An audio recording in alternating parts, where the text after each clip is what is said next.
All right. See this handsome devil in the background of the room?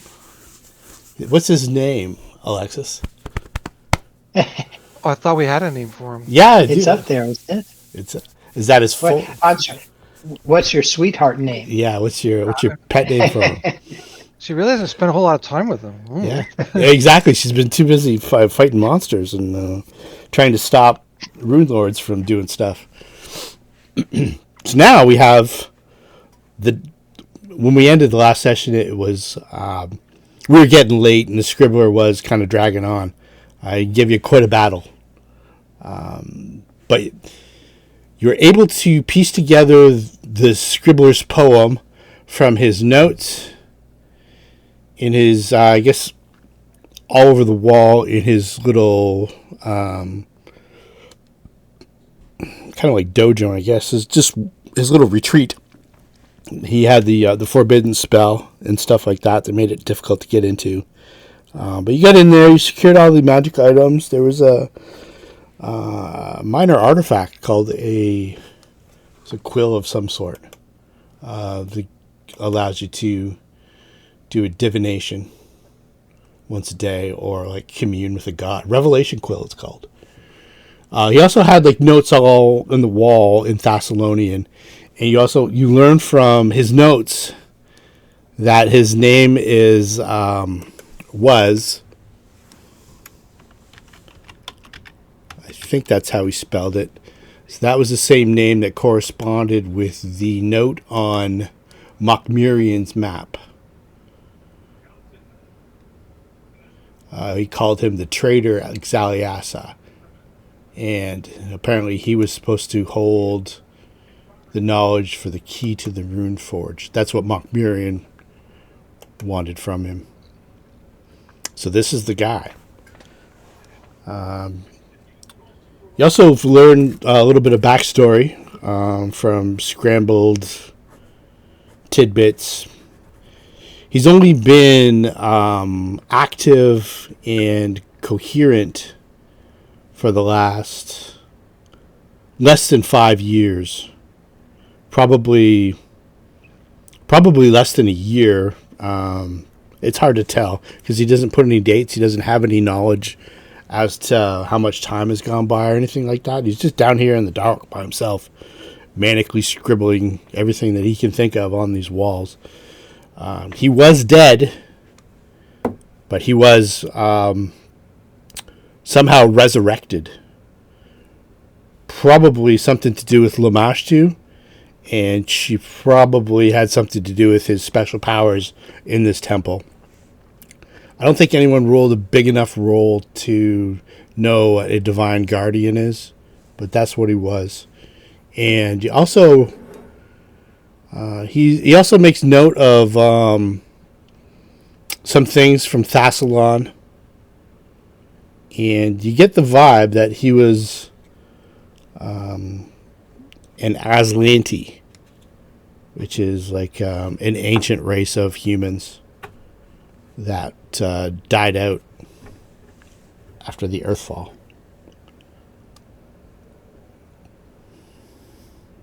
Which would probably account for some more of his special powers. But anyway, he's left you a rhyme and a quill. The town of Sandpoint is no longer in any sort of immediate danger. The townsfolk are preparing for a jubilant event in the next several days, however long you want it to be. And you now finally, after months and months and months, have some downtime. Oh, well, there's only one thing you do in downtime. Shop. Spend money. Exactly. Go to Magnamar. How much you got? I'll see what's in the party sheet. I think the party sheet's pretty much empty. There's a couple items. A breastplate and a returning dagger. I don't think it'd be any interest to anybody. The Fang Falchion, maybe. I don't think we have any Falchion users in the house. Headband of Inspired Wisdom +2. I'm pretty sure you guys would already have something like that if you were interested in a wisdom boost.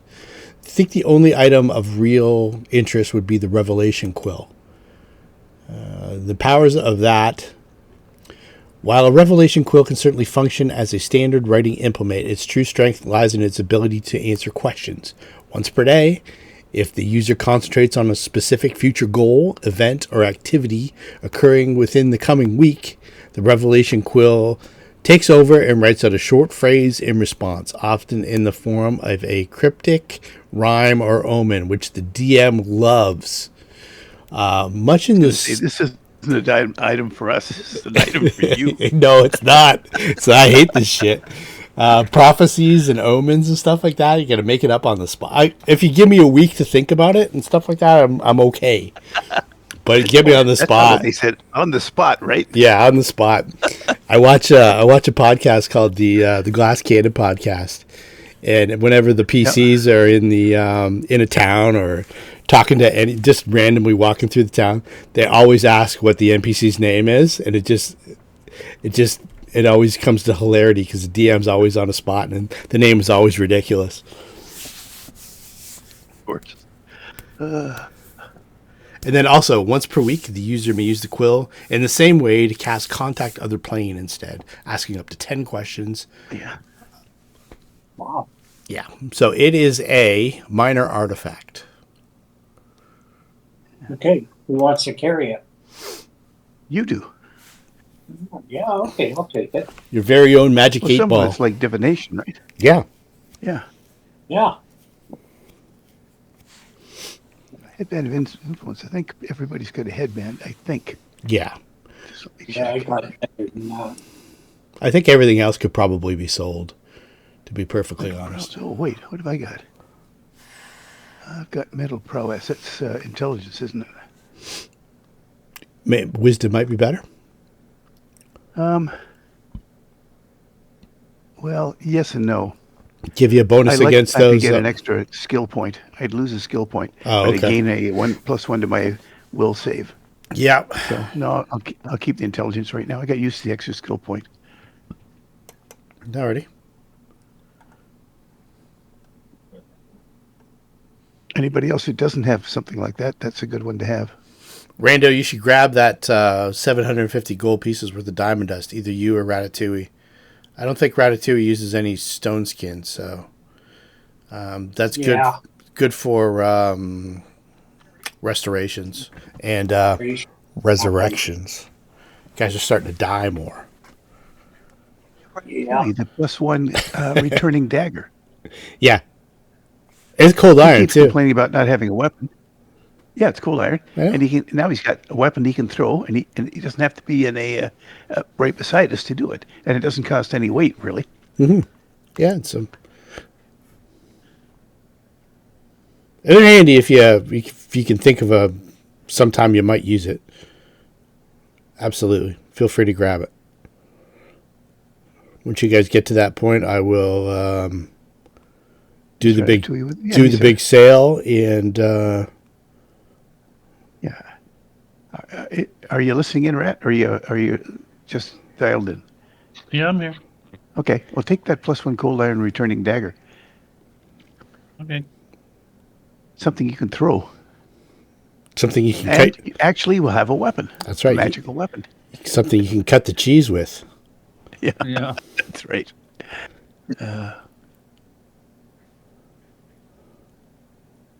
That's probably it. I don't know if Alendril has a headband. I don't know. Let me take a look.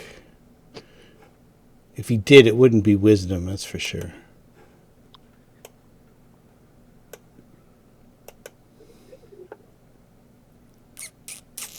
No, but if he doesn't have one, that'll give him +1 to will save. Yeah. And that's never a bad thing. No, it can't hurt. That's for sure.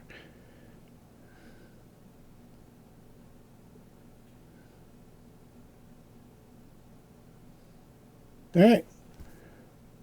You've convinced him that it could be of some use to him. Okay. I guess the rest of the stuff we don't need. All right. And we'll get money from the breastplate. That's good. Okay, I'm gonna cast create demi plane later and a lesser, and I'm gonna make a home. Okay, I'm cool. gonna get animals and creatures and I don't know, play a little Minecraft. Sure thing. I have to be block shaped. Everything has to be square.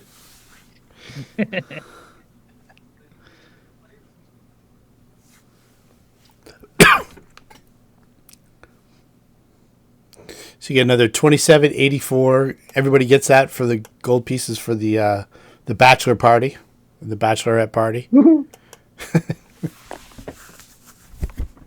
We're going to Vegas. We're going to limbo, baby. Woo! Pandemonium.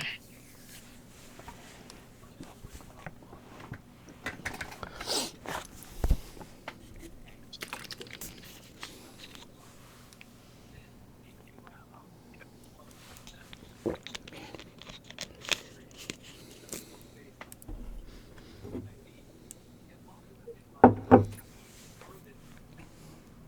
right, I'll just let you guys drive for the next bit.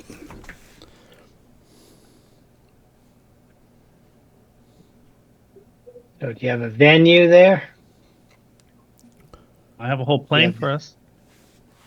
Okay, we're doing the wedding on the plane. I didn't have anything Force planned. one. I didn't realize we were doing that tonight.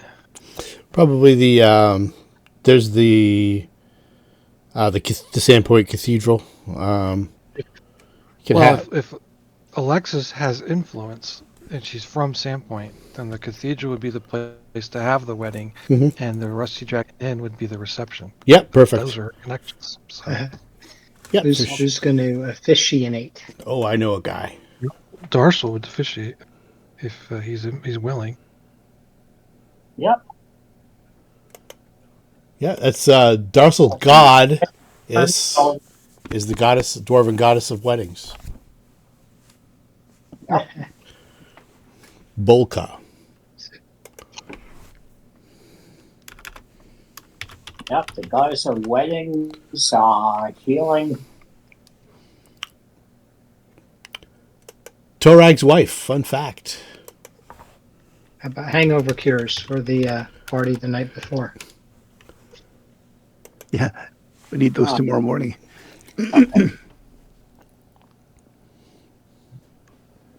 Or is this like a southern wedding? In the south, the wedding is like a half hour, the reception's an hour, you're done. In, out.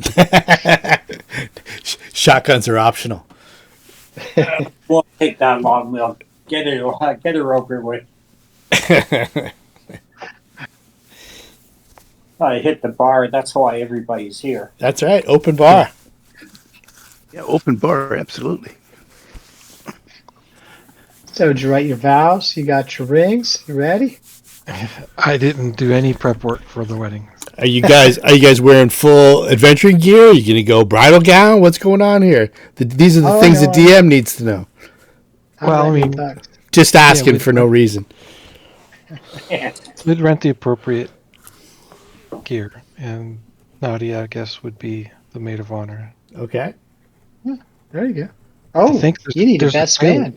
There's a tailor in town, too. Yeah, there is that- definitely a that tailor. should do all that. Yeah. Yep. The genie asks Rampa to be his best man. There you go. I can do that. I'm assuming we're not you gotta taking any plan the armor or party. weapons with us, right? That's what I'm asking. You No. don't forget. Arm. Don't forget when Alexi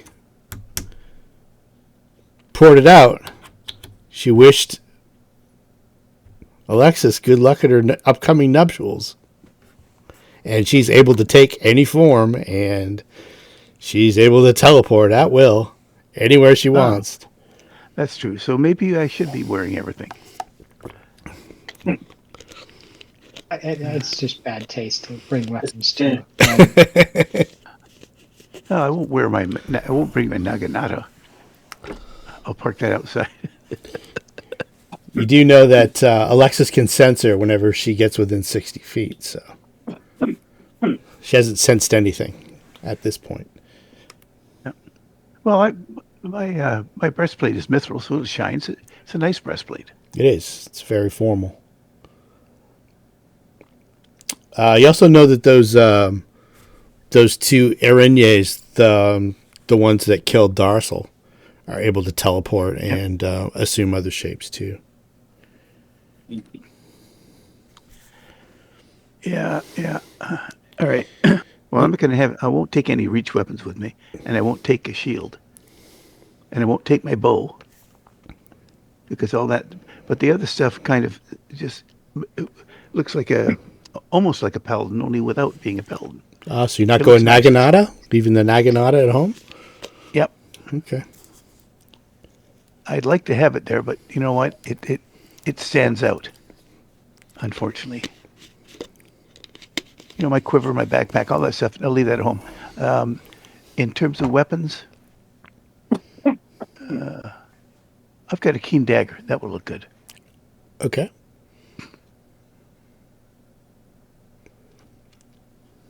I guess that's it. I'll just have the dagger.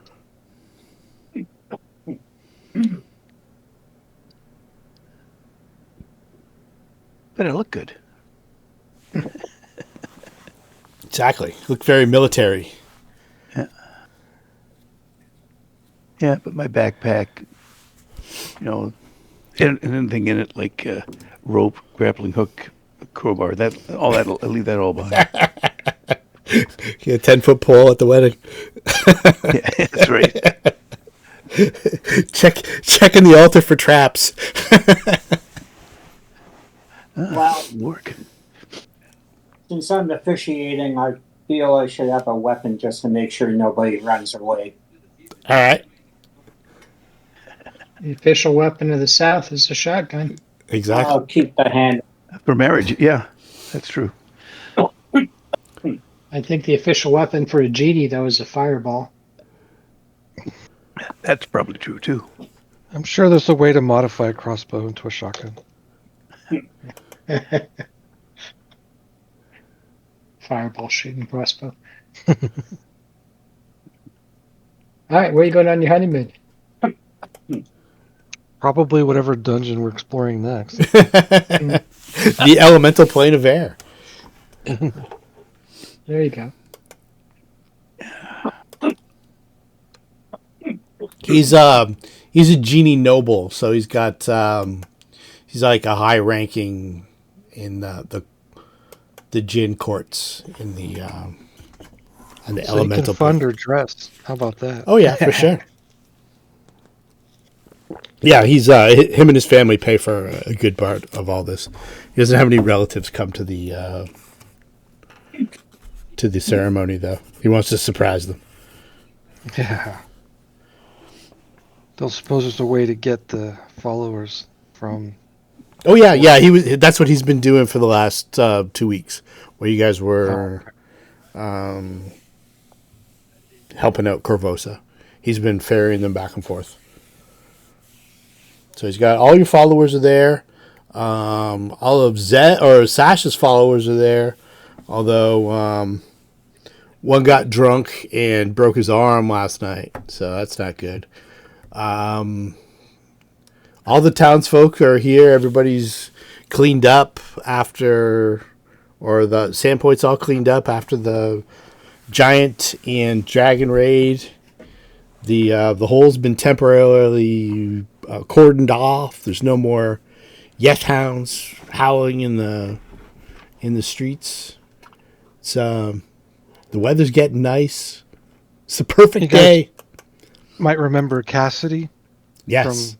Yeah, she's been running the show at the fort in our absence.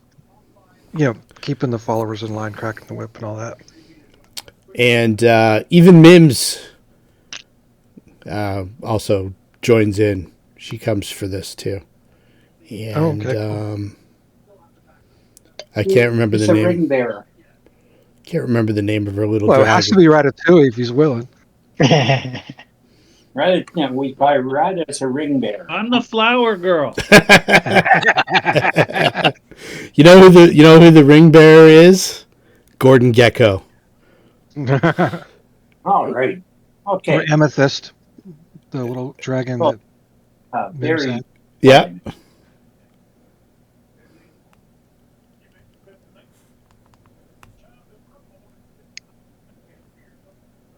All right, so the scene is set. Everybody's gathered. The town Okay. waits in anticipation. So I, tap the podium and to the dearly beloved friends and the rest of you who just showed up for the free booze, we're gathered today to witness a union of Djinni Jamir Al-Sama and Paladin Alexis Nova. I'm happy to have been asked to officiate this glorious occasion. Now, some unions are the outcome of many years of burgeoning love, and some are love at first sight, and then some are, well, something else. I'm sure there's It's in the cards. It's in the cards, yeah. Okay, so according to the Gospels of Balka, a marriage of two partners is a bonding of two lovers, words of frustration and squeals of delight. I actually looked this up. May be more the latter than the former, of course. So let us revel in the bonding of this pair. I'm sure there's love in there somewhere. Okay, is there anyone who believes that this beautiful couple should not be bonded in holy matrimony? You should speak now or forever hold your peace. All right, look at the audience. Okay, so this Any, is the moment of tension. I'm I expecting get what's her name to show up. Does Avalexi and Ileosa's Furies, do they come to try to spoil the wedding?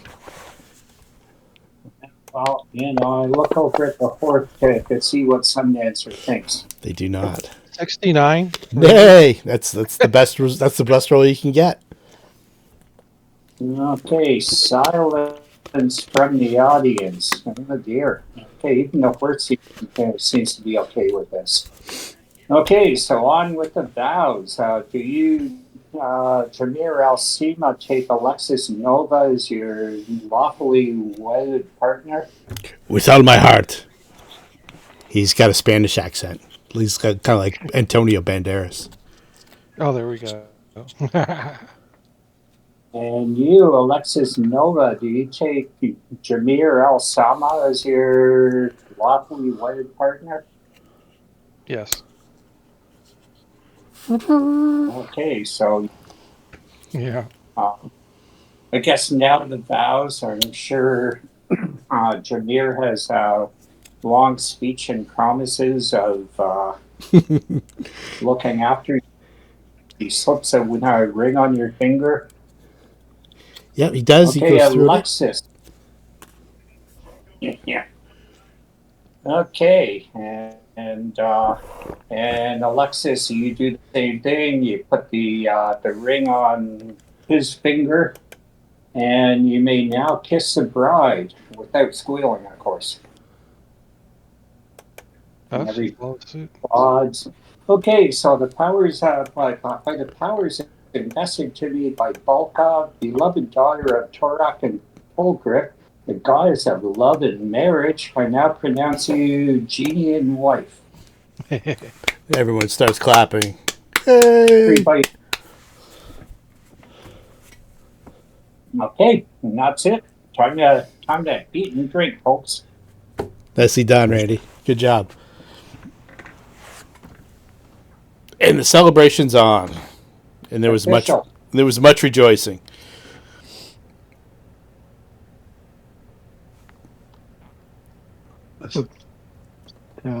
We won't see them for a weekend.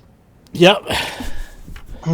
So in the meantime, party goes on. I don't know. Yeah, nobody interrupts the party or anything like that. Everything goes off without a hitch.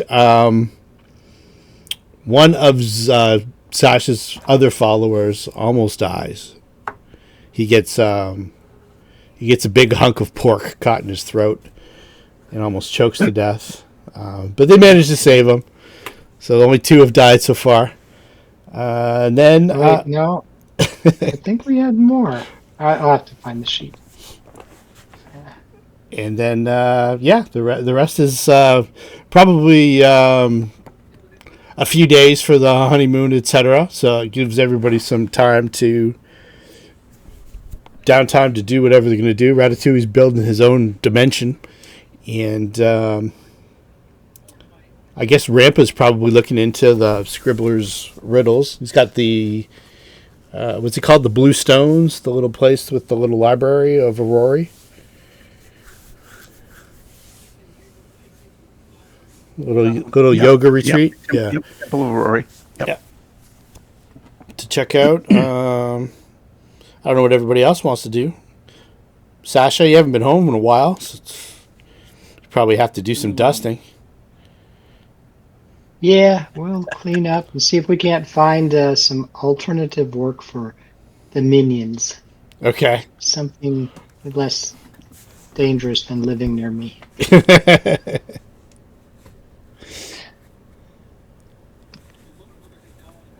Darcel, what you got going on for the next few days?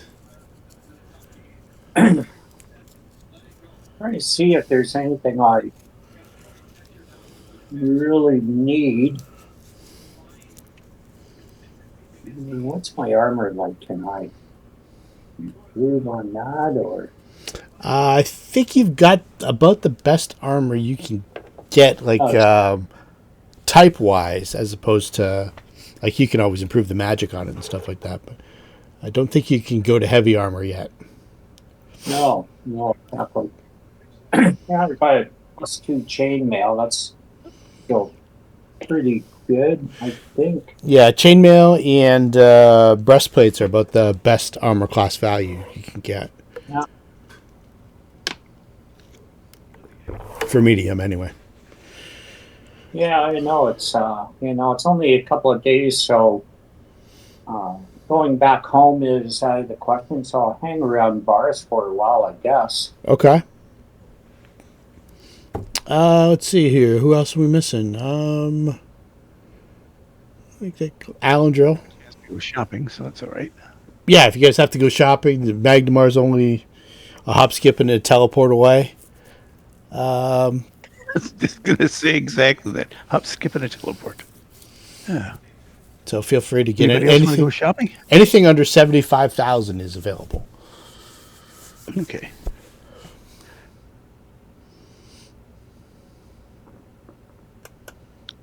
Well, I think I have a couple items I might want.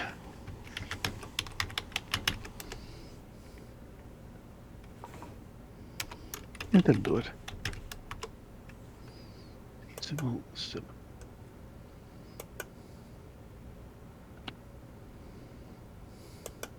It cost me 10 grand to upgrade my ring. I may not want to do that.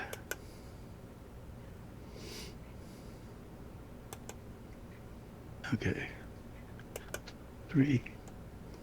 All right, I'll spend 10 grand. I'm going to add adhesive to my armor. Okay. Means for 10 rounds a day, I can climb 20 feet around. And I'm going to get a Swarmbane amulet or whatever it is. Find items.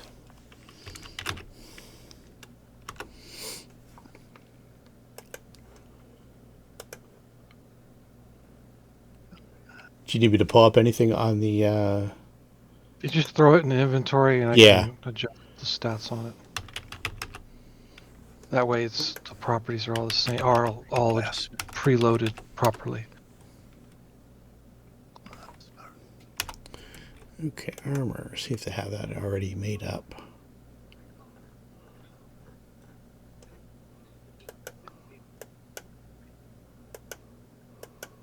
Can I get a permanency spell cast on me? Sure can. Whatever the cost that is. If you can afford it, you can get it. In fact, Ratatouille might be able to do it. You pay I'm him. looking at 2 spells I'd like. Dark Vision and See Invisible. I think they give the price for it right in the spell, don't they? They do. I'm looking at permanency spell, and it's 5,000 for each one of those. There you go. Right? I need. She already has that. She needs see invis. Actually, I'll take dark vision, and she'll take see invis. Okay. All right, so I'm going to spend 10 grand to get those two. So let's mark it.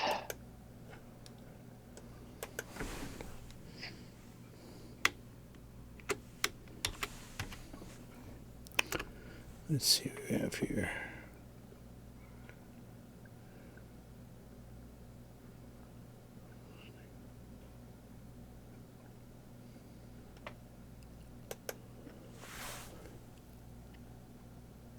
All right,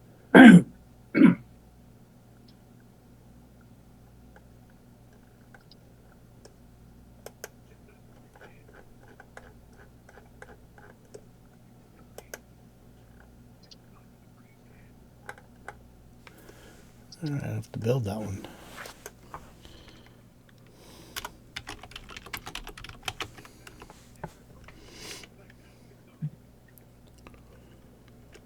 All right. So Permanent see invis opposite. what does Mithril do for the full plate, Ray? Off the top of your head, Well, makes it that makes it, lighter and more yeah, but it flexible, makes the yeah. check penalty. Does it? A lot less. Yeah. Yeah, do you know off the top of your head? Max dex penalty higher too. I have it written here. Hold on. Cool. Yeah. So and then I'll just adjust this full plate that I have here.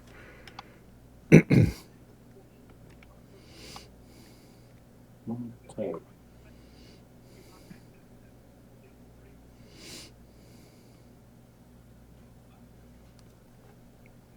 What else were you guys getting? If you need me to pull it up and pop it in the party sheet, I can do that. Do you guys have access to the items? If so, just feel free to grab whatever. I don't think you do, though.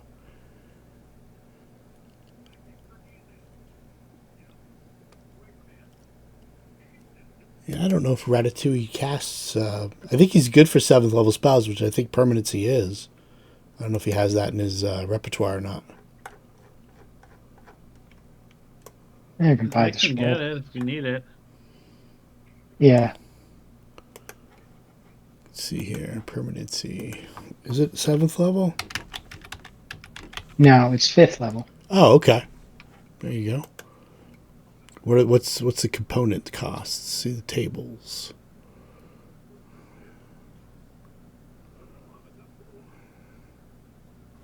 I'll show you what I've been using.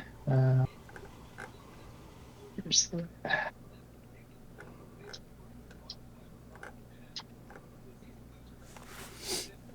Yep, see invisibility. This is what. Yeah.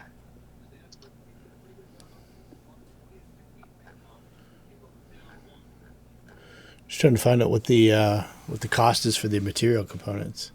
It just says material components. Doesn't say anything else. See invis. See invis is 5, and dark vision I think is 5. I guess that's It's 5. that's the gold piece cost. Okay. Yeah, so Ratatouille will do it at cost, I guess. You can put permanency on your spell list too, Rata, if you want.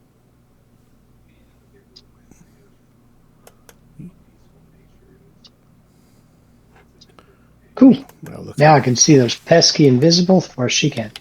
And I can see in the dark, which means I can hide with her.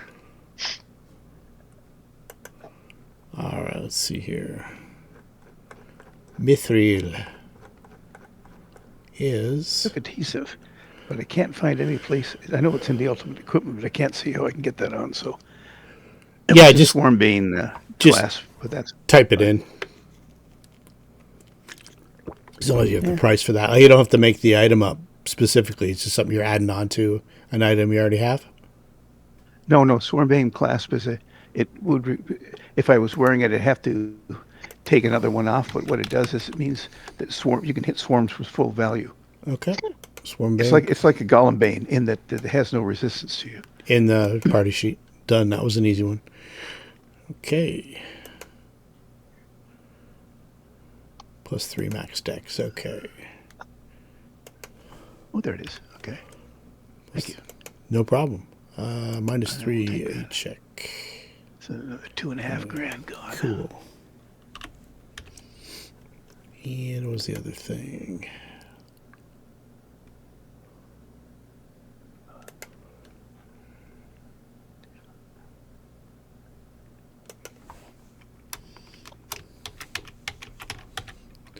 All right, so it'll be 16,000. All right, I think we've got it.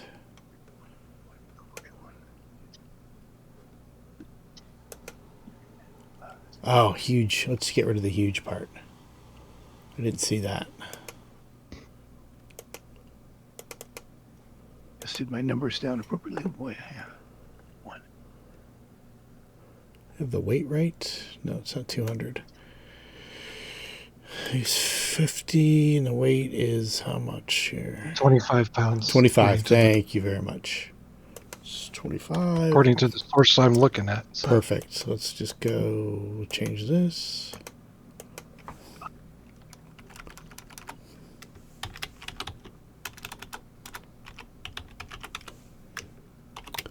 Let's try this one instead. Yep, that looks better.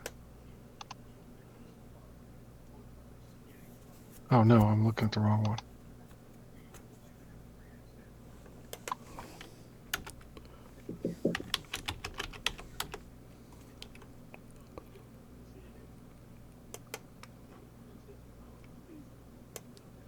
There we go. Just get rid of that copy business.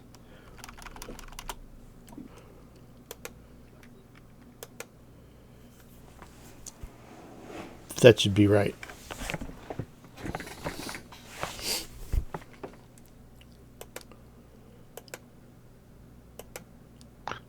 Okay.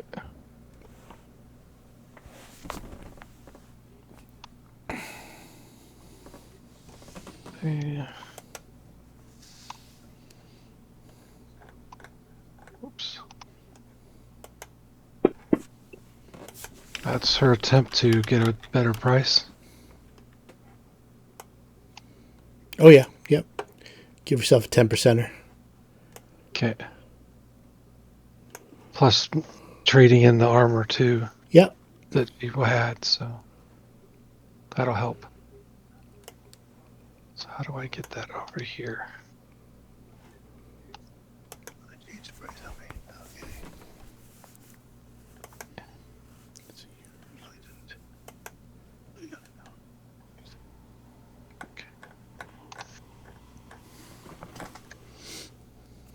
And since we're having a custom build, it's obviously in the colors of Siren, right? Okay, cool. Do you have a mithril shield too? Yeah. Matching set. Cool. Already, yeah, with No. the symbol on the front. I think that's the best you can get for heavy armor and Yeah. check penalties for ride. Well, something's not right because our AC is 20. That should be a little higher. Let's see here. Did you hit it equipped? Says so. I want to cycle through it. I just undid it and I'm going to do it again. Yeah, it's got nothing for armor. Unless I messed that up. So let's see here. You got it carried. That's why. Well, no, it was equipped and then okay. it got. I gotcha. I wanted to cycle through it to where it might fix There we that. go. There we go. I should go and take 50 or 500 gold more off. I had the wrong price for it. More expensive than I thought. Give yourself a discount. It doesn't really matter. I took 500 off. At this point, it doesn't really matter. Okay. So are we factoring in her dex correctly?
This is what I'm trying to do. I'll tell you if I either have to use a standard action to change clasps, right?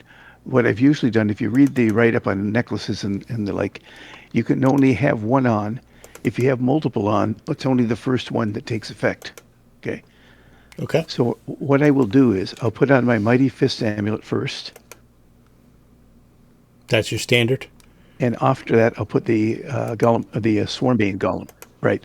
So if it turns out that I want to use it, I will spend a move action to take the first one off, as opposed to using another move action to put the new one on. Okay. Yeah, you know what you're doing.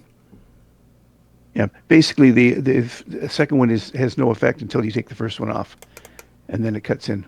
Yeah, It just saves me a move. It saves me another action. for sure. Yeah, I've done that before, and it makes sense, especially because of the way the write-up reads. That you can put multiple on, but only the first one you put on takes effects unless you remove it. Okay. Okay. Now, after all this, we'll probably not run into any swarms that we can't hit, so it probably won't even matter. But usually that's what happens when I take things like this. You'll never It see never another makes a swarm difference. again. That's right. Yeah. Thank you for But there's shopping. certain swarms that you can't damage with weapons. Oh, yeah. Yeah, for sure. And what that means is I can damage them with weapons because I don't have a area level spell. Cool. My area level spell is swinging an Aganata around. Awesome. Okay. And the wedding didn't get interrupted. That was No. Yeah. Avalexi didn't hold up on her promise. Or threat. Maybe that's not what she meant. We'll find out, I'm sure. You would have, yeah. And if she was near, like within 60 feet of you, you would have sensed her right away. As you did when she popped into the Death Head vault. As soon as she hit that vault, you sensed her right away. Even though she wasn't in sight and you didn't really have line of effect to her or anything like that, you were still within 60 feet and there was still an open way to sense her.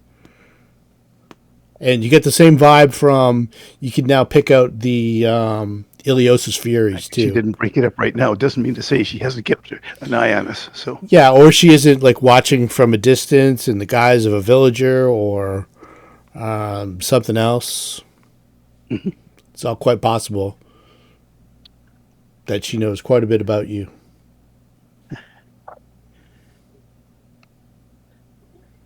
And she could also be using mundane methods to coerce information from people too. She doesn't have to do it herself. She is the ultimate spy and the ultimate assassin.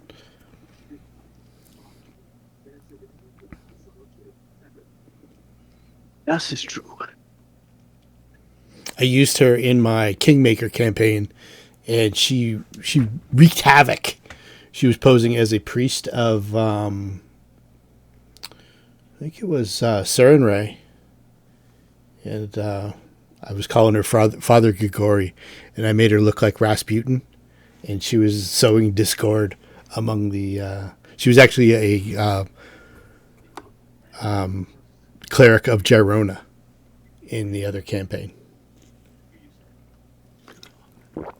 Trick that I've seen is, and it has happened at weddings too, is that you go to sleep in a safe compound. So you take all your armor off, especially if it's stuff that would cause you to be fatigued, and then you get attacked in the middle. And then what do? You can't spend 3 minutes putting your armor on. Yeah, she was a lot. Not bad She was a lot more subtle than that. She was getting people to believe people were having affairs with other people when they weren't, and it was ripping apart the. It was ripping apart the little town that they had built just from the inside. Neighbors were hating neighbors. There was feuds going on. They didn't know why. It was fun. And when they finally caught her and cornered her, she just poured it out. They finally killed her in. They finally killed her in the fort across from the Hook-Tongue Slough. Can't think of the name of it. It was book 4 They finally caught her and killed her, and they only killed her because the wizard hit her with a feeble mind. She still used her wisdom-based spells, but a lot of her other abilities were She missed against the charisma-based. She must have rolled really low. She rolled a 1. Yep. I figured it had to be a 1 or a 2. Yeah, the All sorcerer those got her with creatures that. at that level have really high saves for just about everything. And even then, she still took down like 3 people with her twin fiery swords, and yeah, it was real deal. She just couldn't teleport away because that was a supernatural ability that's based on her charisma. So she lost that.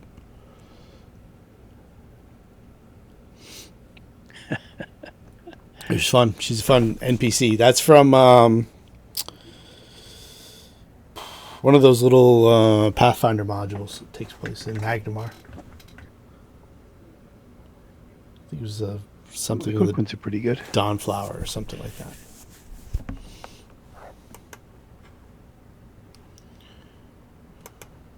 Yep.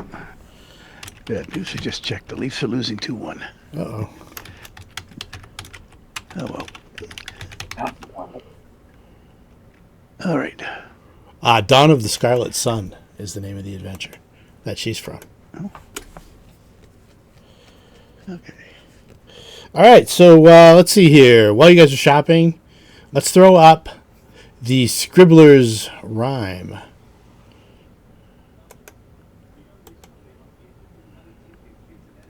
There you go. The Scribbler. And Rampa gets himself a current map. And a map of finds like an old map of that he now identifies as Thassalon because he's familiar with some of the names. He'd seen this map before and recognized it as being Parisia and recognized some of the names were unfamiliar to him, but now he puts names to locations, some places he's been. And see here, the first stanza is pretty self-explanatory. If magic bread is your desire to runic forge, you must retire the Runeforge. I guess some people can do a teleport back and forth to the library of Jorgenfist. And I think in some of my let's see, notes here, I'm able to bring up your Runeforge stuff. There is a good library in the Temple of Aurori. Yeah, It's but not as extensive as the other one. No, it doesn't quite compare. A lot of it too is I read the blurb on that today, and it's let's see here. I thought it was be better for Thessalonian stuff, but maybe not. Let's see here. What does it describe it as? It's on the let's see, the Sandpoint map. What's it called here? House of Blue Stones. All right, so let's see here. Give the actual description. I mean, you get little pieces here and there, but you don't get the full. Worshipper of Aurori, the god of self-perfection and knowledge, Sable maintains a large collection of old books and scrolls in the basement chambers below. She opens the meditation floor in her library to fellow worshippers, but others must convince her of her good intentions. Use of Sable's library gets a +4 bonus on history checks and knowledge of plane checks.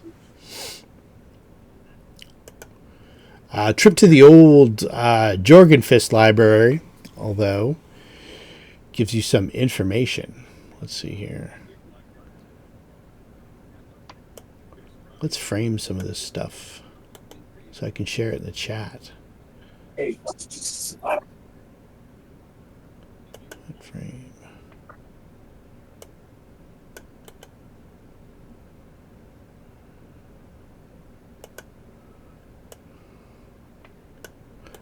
I don't know if we went through these or not, but we'll throw it in there. And You think that the reason why this is important, you think that the Runeforge is a place where you could potentially make weapons that could hurt Sorshen or Queen Ileosa. Weapon, yeah, to kill. Yep. Yeah. And from that same logic, also be effective against Karzoug when he finally presents himself to the world. So the first little knowledge check, Runeforge was created a place where agents of the 7 Runelords could gather to study magic.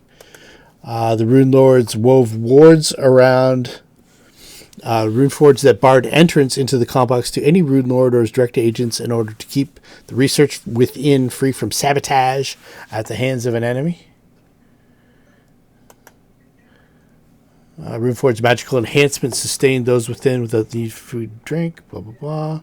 And the final project of Runelords was to develop a way the Runelords could escape imminent fall of their empire. Each faction developed a unique answer, blah, blah, blah.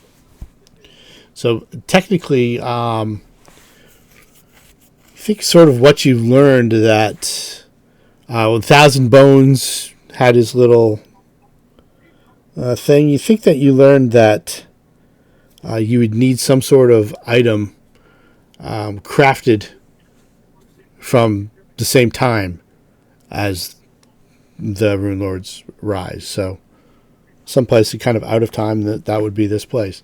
So thinking that you need to find this before you can go and openly confront her. You've got a map here of Thassalon, relatively accurate, and the rhyme. Okay, so let's go to the second stanza and see what we can figure out on this one.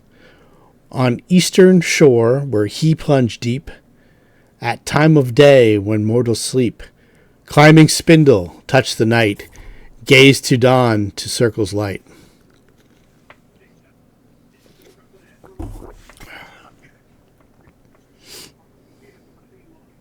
Sure. Find a tower on the east shore at nighttime. East shore of... So, There's a great temple there. You guys went to what you learned about the Storval Deep was that it was the quarry for a lot of Karzoug's projects, and that he filled it in, and that was the dam, Skull's Crossing, and it was his face on the dam. That's true, and the Forge Fist is the name just up the road from Yeah, that. Jorgenfist, yeah. That's where the library was. Well, Jorgen, yeah, that's at Forge. Yep. All right. So there's Minderhall's Anvil and Spindlehorn. Can we do knowledge history to figure out how far back those go and what they might be? Yeah. Spindlehorn is a... Let's see. Is that knowledge geography? Nope. It'll tell you in let's see here. Okay. In the library it will tell you. So Minderhall's Anvil is an ancient temple to the giant godsmith Minderhall, located in the Iron Peaks on the shores of the Storval Deep. Built thousands of years ago in the Thessalonian nation of Shalast with the labor of enslaved rune and stone giants, the temple is dominated by enormous cracked marble pillars, a gigantic forge altar, and a stone statue of Minderhall seated on his throne looking out over the Storval Deep, with his chest resting on a fist, or his chin resting on a fist. Few modern giants visit this old site, and the immense furnace, traditionally fed by the bodies of convicted criminals, stands cold. What you learn about Spindlehorn is also a Thessalonian relic from ancient times. The Spindlehorn is a fantastically tall structure located in the Wyvern Mountains of central Varissia, thousands of feet in height. It rises from the shores of the Storval Deep, contradicting all natural laws of architecture and engineering. It is completely featureless except for a winding stair that winds like a corkscrew around its length, terminating in an open platform 10 feet in diameter. The view from this platform is easily one of the most terrifying views in all of Varissia. All right. Well, that matches the second sentence. It sure does. Climbing Spindle touch the night. And it's on the eastern shore. Okay. So it sounds we need Spindlehorn. So that on the eastern shore where he plunged deep, it was maybe Karzoug himself, his building project. The shore of the Storval Deep. Deep there. At time of day, according to this, if you climb or get to the top of the Spindlehorn at night and gaze to the east at dawn, it might reveal something else. Yep, that's what it sounds like. And it looks like the next session here says, of course, until it reveals it, it's hard to say for sure what you're looking for. But here, 7 faces, silent wait, guarding the keys to Runeforge gate, offered spells, rune goddess prayer, thrall keeper's mark, hand must bear, and the rune goddess, now that you have access to that, is the peacock spirit named Xaliasa. And I'll give you a little blurb on her. It's she was the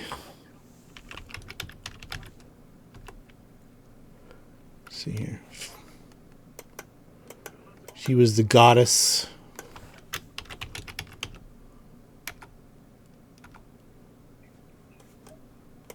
of knowledge and runes from the old. When Thassalam was formed, there was an emperor. His name was Zin. He was kind of a good guy. And then all the Runelords kind of got together behind his back and had him killed. And then they kind of divvied up his kingdom. So Xaliasa was the goddess of that. And she kind of faded into obscurity as the evil Runelords took over. Xaliasa is the goddess of runes, fate, and the reward of service, and was once a major religion force in the empire of Thassalan. She was depicted as a stern woman with no mouth, or as a creature with a snake's lower half, a human woman's upper half, 6 wings, and a sihedron for a head. So not dissimilar to Lamia's, but not quite. Xaliasa's faith originated on Aslant, where she started off as a demigoddess, whom few people understood. When Thassalan was founded, the first King Zin, a follower of Xaliasa, brought her faith from Avestan to Aslant, where it saw a renaissance. She taught the philosophy. Sounds like. What's that? It sounds like third line, 7 faces. She's got a head of the 7-sided star. Yeah, for sure. She taught the philosophy of the 7 virtues of rule, guidelines that promise rewards for both rulers and subjects if her teachings were strictly followed. These were eventually perverted into the 7 mortal sins by the Runelords. Xaliasa eventually embraced the evil sin magic and became a true deity. She also outlined the workings of fate to her followers. Xaliasa seems to have been, if not the source, then one of the major teachers of the art of rune magic, through which the rulers of Thassalan erected their mighty works and controlled the populace. So she's like an ancient, lost, forgotten goddess. So here's 7 faces silent, guarding keys to Runeforge gate, offered spells, rune goddess prayer, thrall keeper's mark, hand must bear. So you're not really sure about that one.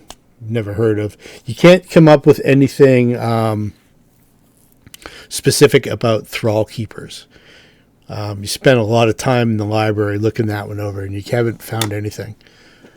Thinking nothing on the plains that would indicate something like that. No. You could ask the quill. How many questions do we ask? Oh, we can do that all the time, can't we? Yeah, you can do, I think, 1 a day, isn't it? 10 a day or 10 a day or something like that for like a divination. And then like once a week you can... No, it's 1 question a day or commune for 10 questions once a week. So let's see here. What does a divination get you? What's a divination get you these days? 4, I think you said. It's like an augury.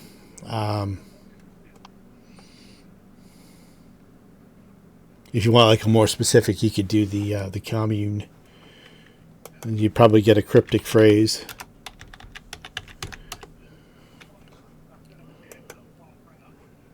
You want to use the commune ability and see if you can't contact a deity of some sort to answer this question.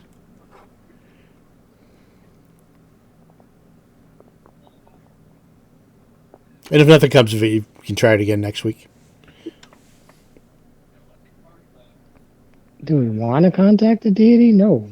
Well, it doesn't have to be a deity. It could be agents thereof. I don't want people paying attention to me. Okay.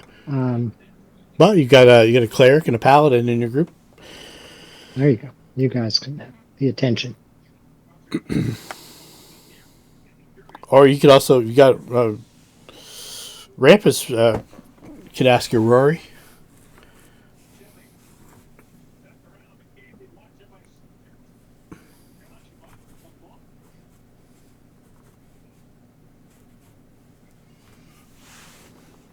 Maybe we'll get something if we go to that tower. Spend a day heading up there. Okay. And then next stanza, ribbon winds through covet's field to island bleak and gate concealed, forever bound beneath spine, knowledge striving clandestine. And then basically, hey, now you got the Runeforge, and you can do your shit. So that's the breakdown of the stanzas, the rhyme.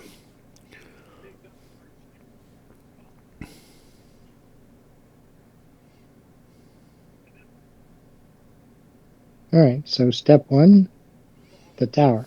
Step 1 seems to be the Spindlehorn, yes.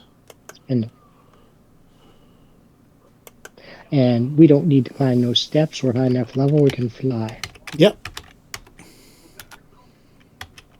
Or ride a genie in some people's cases. Yeah.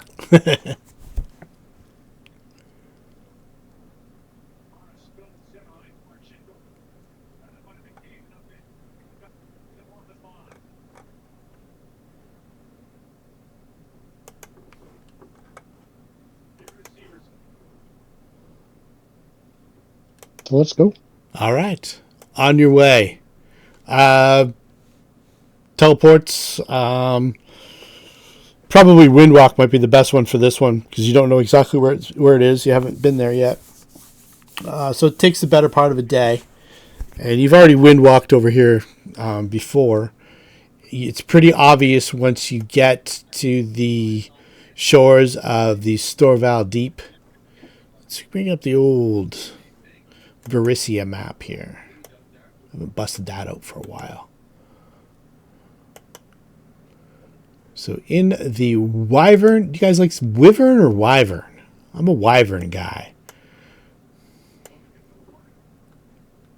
I've heard both. Potato, whatever. So let's see here. I don't know why I have 2 Sihedrons on the map, but let's see here. The old pinger out. Way up here is the Spindlehorn of the Wyvern Mountains. Let's see, what you guys know about the Cinderlands. That's the area where the Shawanti have been kind of pushed to.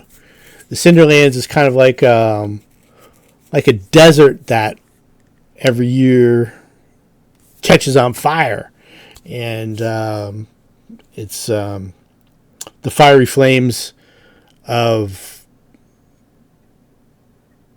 I guess the fire kind of rejuvenates a lot of the plants instead of like water. So there's a lot of flame kind of things. There's a huge city of orcs called Urglin, and the Shawanti are constantly fighting them. There's a bunch of little enclaves of separate Shawanti tribes. Think you remember the shaman that you met Thousand Bones was from a tribe called the Scone Qua, but you're not 100% because I'm not 100% either. I should know these things. So presumably, when he went home, it's somewhere in these Cinderlands. Regardless, on the other side of the Wyvern Mountains, on the eastern shore of the Storval Deep, is a rather fantastic looking structure. You're looking at approximately a 3-mile high, 10-foot wide tower with a 10-foot wide stair on the outside of the tower with no handrails that corkscrews around and goes all the way straight up. So I did the math on that, Tim. That's 10 climbings of the CN Tower stairs. To put that in perspective, if you're gonna foot it. Of course, you guys have magic at your disposal, so.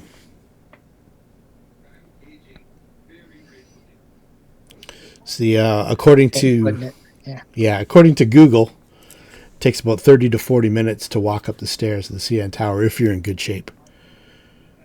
I think the record's something like 7 or 8 minutes. Have you ever done it, actually, Tim? No, I haven't. My youngest has done it in 14 minutes. Okay. I guess they're... He did it early, but when he finished, he did it early, but he was number 5 on the list at that time. Okay. But I think he still ended up in the top 20. Yeah. That's pretty impressive. The top is like 8 or 10 minutes. How long did it take? 14 minutes sounds really fast. Normally, it's anywhere from half an hour to an hour is what they tell you. How long did it take Dan? You don't have to tell us. I haven't tried it. My youngest has done it. He's the one that's a runner. All right. So this is 10. Try to put that into perspective, because from where I live on the top of the Niagara Escarpment. From where I live, which is probably 75 kilometers away, I can see the CN Tower on a clear day. This is 10 times the height of that. And the some of the mountains here in the Wyvern Mountains are 15,000 feet, 16,000 feet, 17,000 feet. So it's not towering above the mountains, but it's kind of close to the top of most of the mountains, at least. And like 10 feet wide, straight up, with a 10-foot wide stair attaching all the way around. The fact that nobody gets out here to look at these things, this is just like an absolute marvel. It's hard to put into perspective how this would even be standing. But it is, and it's existed for 10,000 years, at least. You get to the top. I don't know if you want to like sit up there or you want to try to time it so you reach a certain point, or get there at a certain time, or you want to spend the whole night up there. Or... Yeah. And we'll put a picnic blanket out and go down. Okay. How long do you think you want to be up there before? Like what time roughly? Say if it's dawn is around 7 a.m. Midnight or 11:30 to 7 a.m. Okay, you'll be up there all night, eh? All right. Yeah. Let's roll for encounters. Oh yeah. After 10,000 years, somebody drops by and goes, "I wonder if somebody's here today." But if you might see a light up there. You guys aren't sitting in the dark, right? Nope. All right.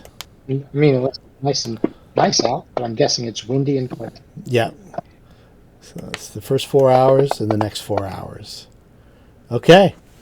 Nothing happens. So as the sun rises over I don't think you'd be able to see to... Let's see, how far of distance is this here?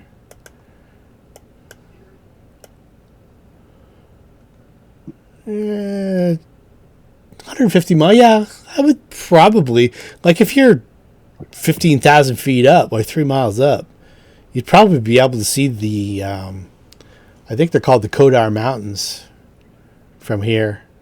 Like I'm trying to think of the curvature of the earth and all that, blah, blah, blah. But in the Wyvern Mountains, in this area right around here, as the sun kind of hits a little valley in between two mountains at the top of a peak, right there, it kind of just gets it right at that right time where it lights up 7 points of light from, let's see, what's the distance there? Like you're talking about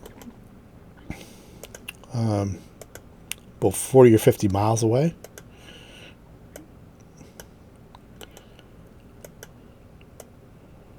Move a couple things around here. Okay. Right there. Yeah, 20. Yeah, I would say probably around 35 miles away. And just the angle that you can see, because you're looking between like basically mountain peaks and stuff like that. So at the peak of one of the mountains, in between a couple other mountains, probably about 2 miles high as opposed to 3. Just the way the light hits from the east and the way that you guys are angled right there, it's almost like a viewing location. And you see 7 points of light light up in the distance. I think we have our next target. The very thing we're looking for. Yep. And with a good overnight rest, Yep. yes, we're on our way. Exactly. Let's do that so you can reset your spells and such in case we haven't done that already.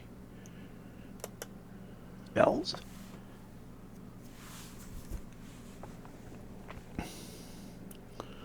Let's do this here. Let's call that research. We'll call this, we're going to say Farast the 21st, 7 a.m. That's where we'll begin. Or the 22nd of Farast. In 4708, the Age of Lost Omens, the party has spied an area in the Wyvern Mountains. How are you going to get there? Windwalk or? Wind. Okay. Walk the wind. I think you guys have to do 2 spells of that, which if you prepare 2 spells of Windwalk Darcel, that should be good for everybody. Yeah, okay. So, while we're preparing those, so okay, yeah. In a second. And it takes, at the speed you're going, like it takes like half an hour at most to get there.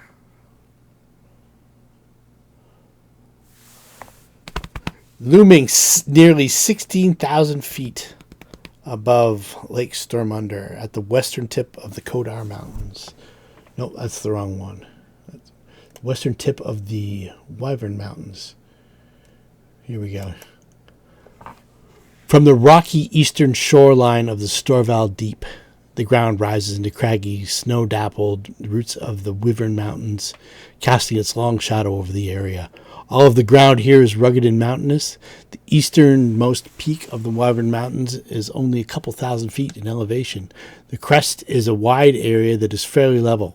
Rocks and tenacious shrubs poke through the scattered clumps of snow here, but they are dwarfed by a ring of 7-foot-tall stone heads that circle the mountain's edge, their faces angled inward at each other, mouths agape. To the east, the sheer mountainside rises, icy and wind-blasted.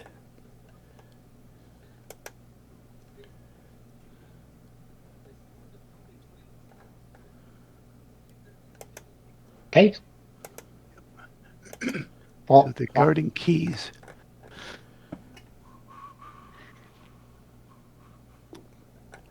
So offered spells. Do we know the Rune Goddess prayer? Nope. Nor do you have the Thrall Keeper's mark.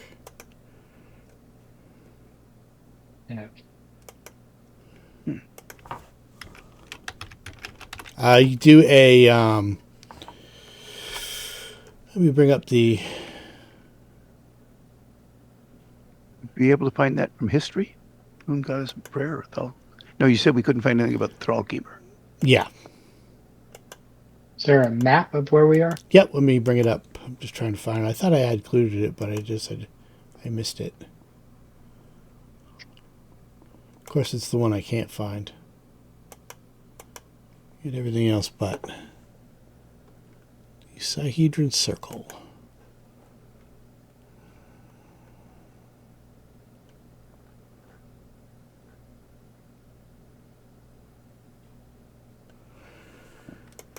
Alright, frustration. Alright, let's see here. I'll find it this way. Where's the book?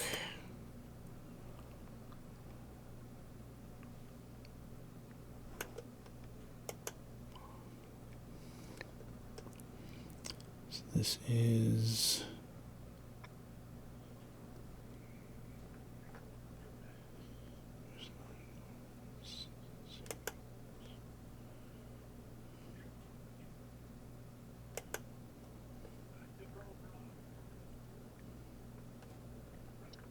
Player's map. Here we go.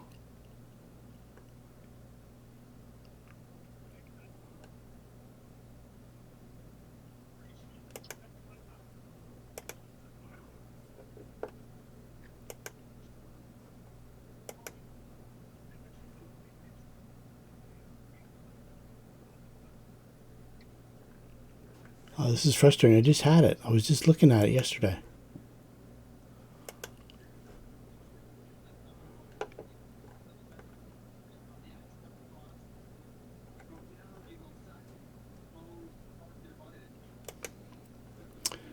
All right. Where are we here?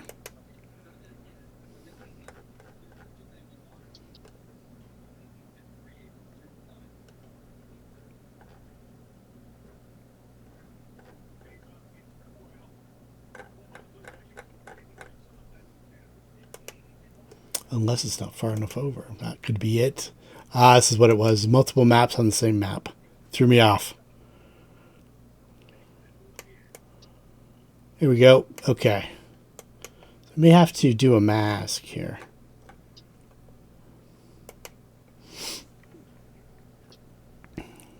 I'll just throw you on. Disregard the rest.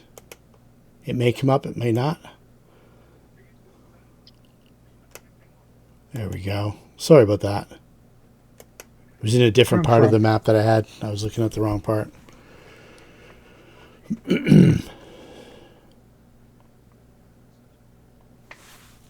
What are the black things? 1, 2. Oh, is it One statue I see, and the other ones look like they're. There you go. okay, there we go. I just want to see what you guys see. Oh, okay. Those are, yeah, I'll get rid of that part. Yeah, those are the 7 heads. Okay. What is each head? Each head, okay, so the first one that you recognize is the one that you actually physically saw the picture of, and that is Karzoug, right here. Bing.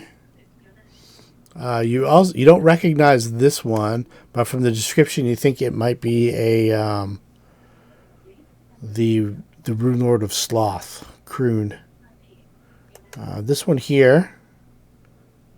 No, this one here. This one here is the Runelord of Sloth. His name is Balmarius. Kroon, I'm not sure, off the top of my head. Here is a representation of Sorshen.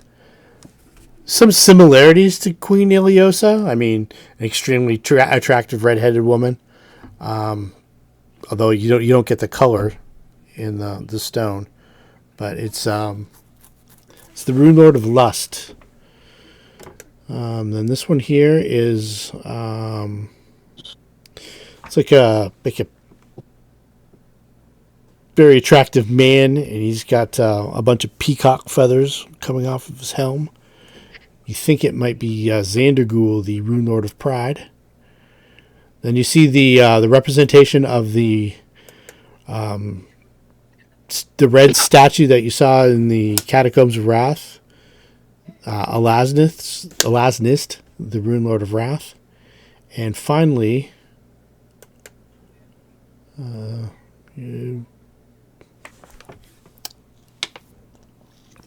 not great on my Rune Lords who aren't in the campaign. Zutha, apparently I mix up with Kroon and Bellamarius. So that's necromancy, which would be... Yeah, feel free to fill in that blank whenever you want. Oh, it's necromancy. Rattle Well, with that. Yeah, and each of these heads has an aura, a magical aura based on the school of magic. That, like, Karzoug is transmutation, Sorshen is enchantment, and Alasnus is evocation. Which one's evocation? This one right here, Alasnus.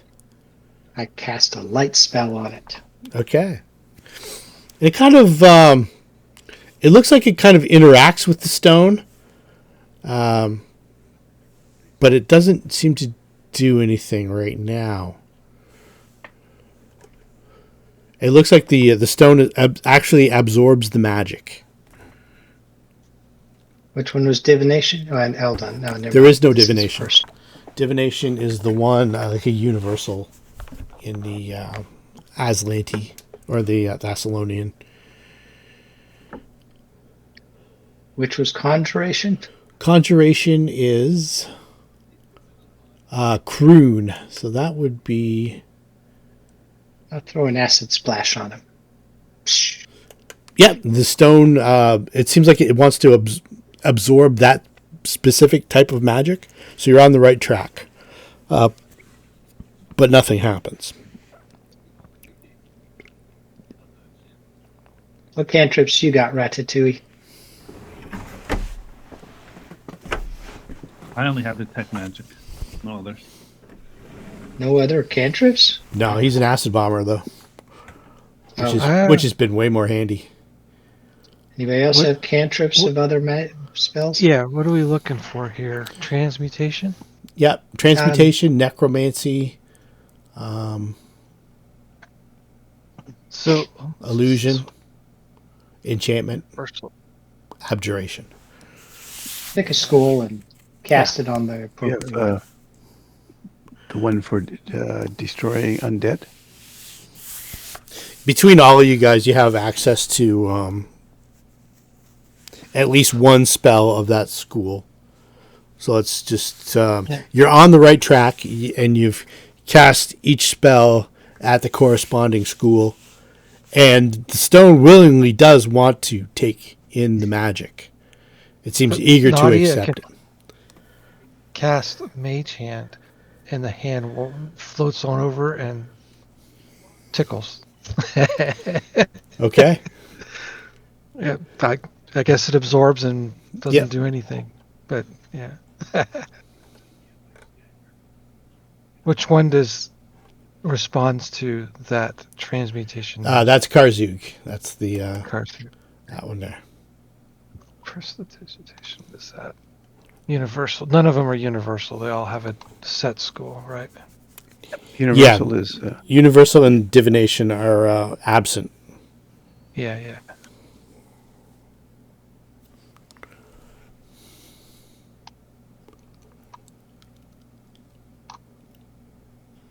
And we already did evocation on something, right? Yep, did evocation, Oh, did someone do enchantment? conjuration. Ah. No enchantment. Let's just say that for the purpose of brevity, everybody at some point we can use a spell from Yeah. from that she has school. days. Yeah. It's a minor enchantment, but it would meet the need for enchantment. Okay. So say for instance don't- you don't have like a necromancy, that is a cantrip. You might be able to Yeah. just do a first level spell instead. Not typically a bard school well studied. Necromancy. I think it's healing spells or necromancy spells, I think. Cure light wounds might be a necromancy. Conjuration. Conjuration I thought. now. Okay, yeah, could very well be. It changes from edition to edition. Yeah.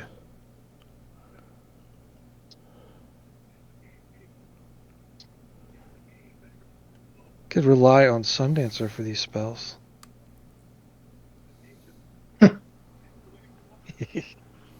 Sure, he knows them all. He just can't cast them.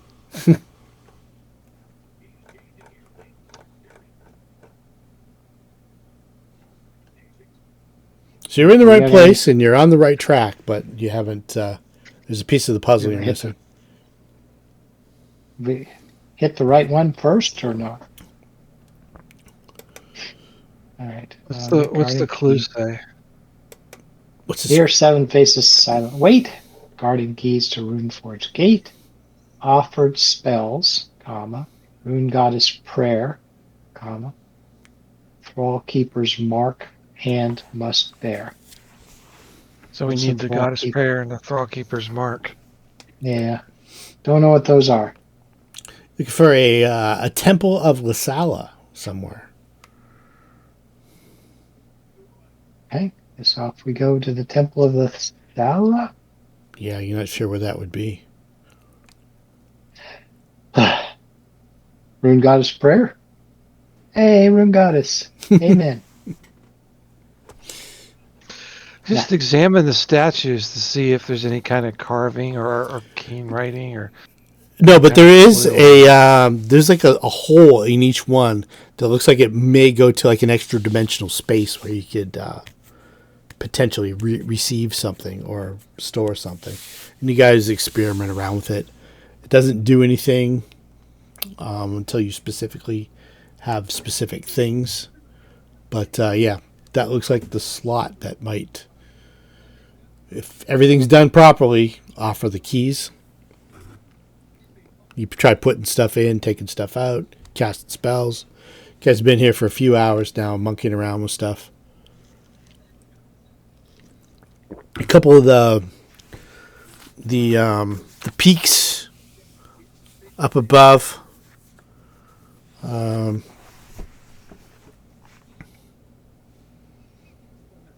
You can see some wildlife. See some even a couple flights of wyverns. They don't. They seem more interested in what's going on out in the Cinderlands rather than hunting a bunch of humans.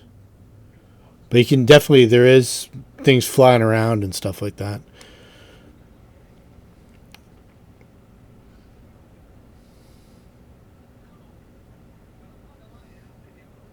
All right. Well, we need to figure out these other two things.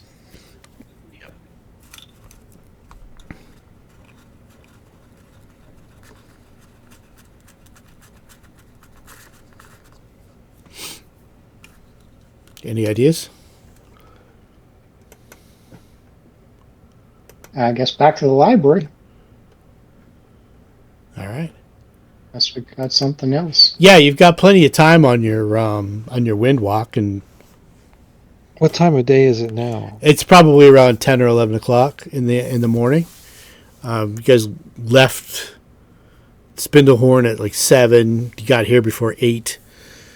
Spent a few hours experimenting with casting spells and checking auras and all that stuff. You can go to the library. There any footprints around here? No, it doesn't look like. I guess It looks like she this wouldn't is. be able to tell still to that. Let's see. It looks like this is kind of like a hidden valley that you can only see from certain places and certain angles. Doesn't seem to be any paths in or out. You get little bits of wildlife. You might in the snow. Rampa, you can give me a survival check. Sure. I can do that.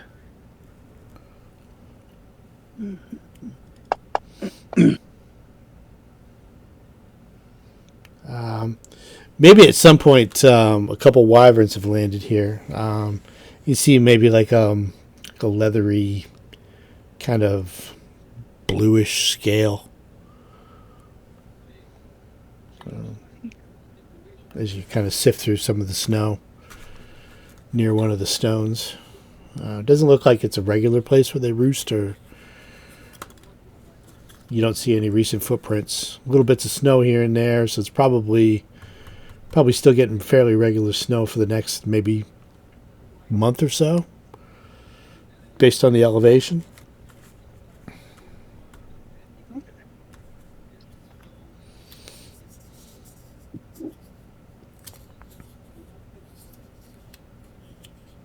How recent does it look like the wyverns have been here?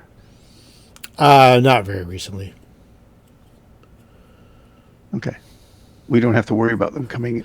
No, you can see down them. for breakfast. You can see them flying in the distance, up in the mountains and stuff like that. They don't seem to have trained their attentions on you at all. But does this look like it's a nest? No, not at all. Okay.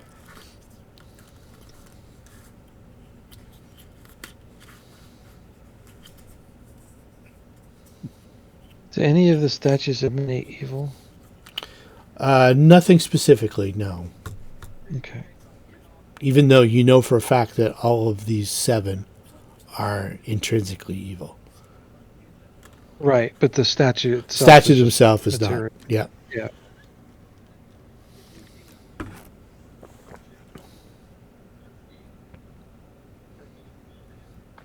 You're also not far from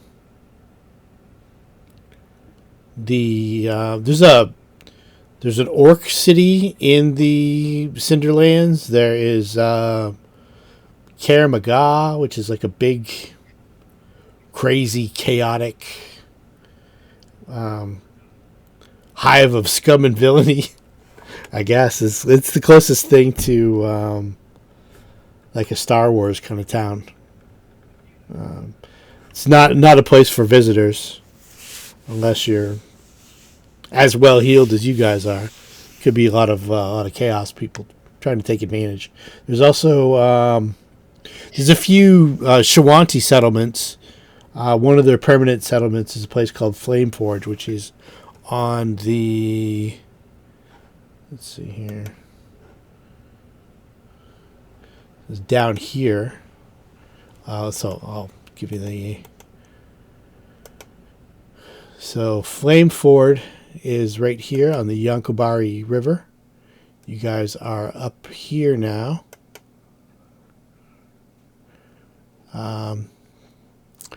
Jorgenfist is, I believe, right here. The library. And the Orc City of Erglin, which is pretty nasty business, is right there.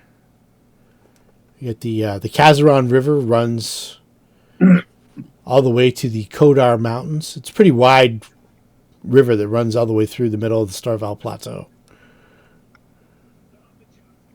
And from where you are in the elevation, once you get, when you're on the top of Spindlehorn, there was another river called the Storval River that you can see over by the Iron Peaks, kind of winding its way through Cinderlands as well. Okay. Great. You know that the Shawanti are pretty nomadic, so chances of finding anybody you know, considering you might only know 1 or 2 of them, is pretty remote. Yeah, it's not going to happen. So I should actually move the token to where you guys are now. So did anything significant happen when we hit all 7 phases with No. the different, with the appropriate spell? Nope. No, we need So the we need 2 other something else in things. addition to that. Okay. Yeah. Probably the Rune Goddess's prayer, at Prayer least. and the Thrallkeeper's Mark. Yeah. So gotta go find them. At least we know we got to come back to. All right. So I think we go back to the library. Okay. And start looking up the Rune Goddess's Prayer and anything having to do with the Sahedron. Okay. Let's get Let's some. see. History. Yeah. Who's got the best history? Oh, I can help. Can you? Yeah. Well, almost. I'm a +6. Who's got the best history? You say in the South, I ain't got no history. I've got good planes. My planes is 18. Or 16, sorry. Might be a Ratatouille. Might be a history buff. Probably not though. No, I got no history. Yeah, mostly planes and stuff. In the library. Let's find the librarian. Yeah, there you go. We're so rich. Let's just hire somebody. Yeah, let's hire somebody to figure this rhyme out. Puzzle out for us. Yeah. Let's Instead of do it in real life, let's do it in the game. Yeah, exactly. So let's Our just AI chatbot here. yeah, exactly. Let's say the library is the AI chatbot, and you program him to look for the peacock spirit, Xaliasa, and there's mentions of it. There isn't any like specific prayers, but there is a mention of a place from Thessalonian times in the Cinderlands called the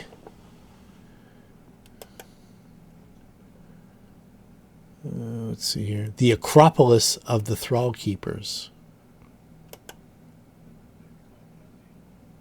and that seems to be on the old Varisia map,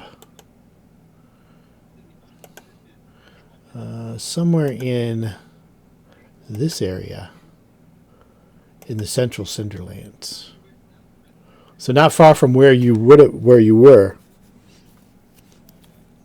on the other side of the mountains. So you fly back, I guess, probably, right? I would imagine.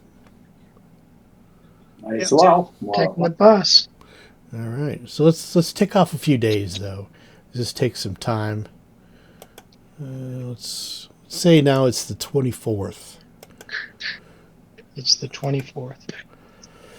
And we'll call it high noon.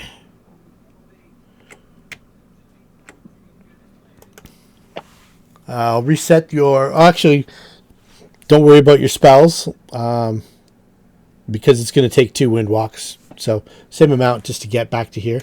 If you've ticked anything off, let's get you 2. So, right here,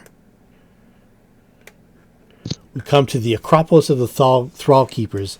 Sits atop a raised area in the shadows of the Wyvern Mountains. From what you learned, that the Acropolis was built by an order of Thessalonian wizards known as the Thrall Keepers, and they were a competing order of scholars that worked against the Thoracic monks who built the Black Tower and the library under Jorgenfist. Says why this kind of archaic reference gets noted in that library. A lot of it, even back in Thessalonian times, they had some kind of accident there that ruined it, but most of the Acropolis itself is underground.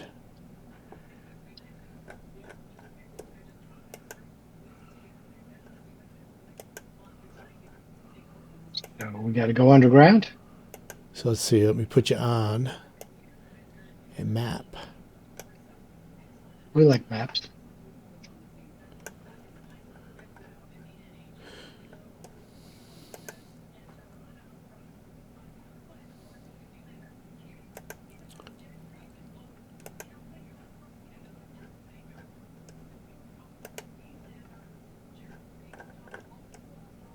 All right.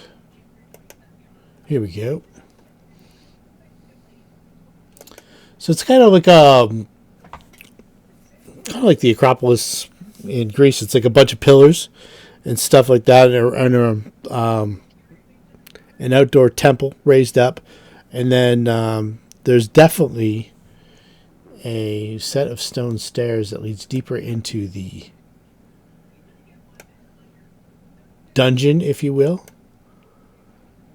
Let me get everybody on the map. And you guys should be able to see.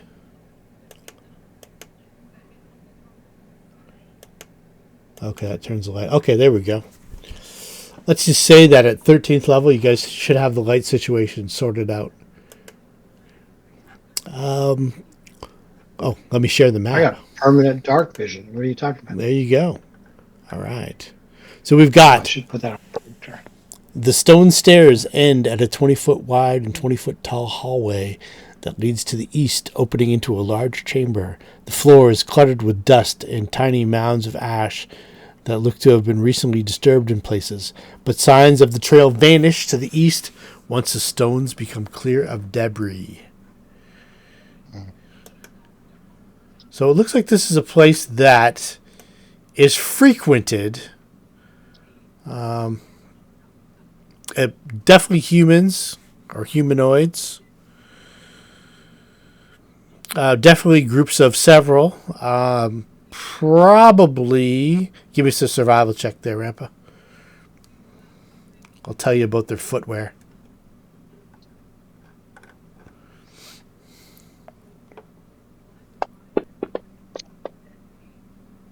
Probably Shawanti.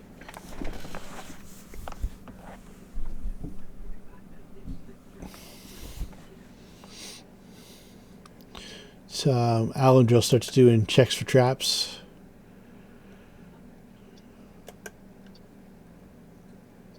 And like up top, in the Acropolis, there's a bunch of pillars and stuff like that. It winds all the way around. It looks like it was a rather extensive building. There's also like a few undamaged statues of Lasala. You can get like a good view of. It's kind of like a Lamia, but with a Sahedron symbol for the head, as opposed to and like butterfly wings, or not even butterfly, almost like dragonfly wings.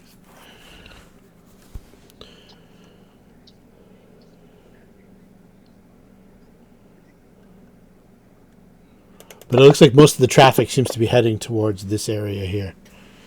Alendril says he doesn't seem to be trapped down the stairs. So in you guys go, I'm assuming, and that's where we will begin. Yep.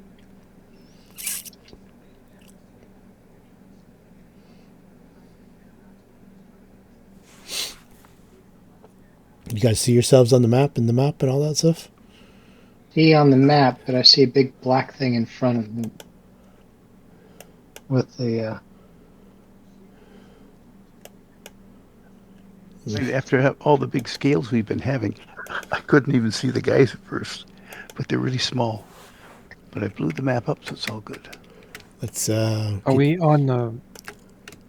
let's get you on the actual map. Yeah, what kind of map? Which one are we on? I have. Oh, I see. I see us. We good to go. Okay. That's a workable map. Yeah, there we go. I can never tell what you guys can see and stuff like that when you first jump in. Or whether you can move, can't move. Well, when we do a lot of complaining, that's usually a clue. Hey, if it works. Okay. So Lasala is the peacock spirit. And this is the Acropolis of the Thrall Keepers, as was noted in the histories. Oh, my succubus is here. Hey, babe. Didn't know I summoned you. Oh, she's Following around, still tracking me there? down. Awesome. So far we know I that didn't there's no summon her traps. yet. That was your wedding date. She's a stage 4 clinger. I think you should make a saving throw to see if 9 months from now we're going to have a new party member. Ah, That'll be starting stats 1 on everything except Yeah. charisma 18, right? Yeah. Talk about a party. like all babies. special skill pooping and demand. Yep. All right. So we don't see anything. Let's see here. Alendril. Landrill is going up first. Yeah, he's going to do the old stealth perception combo.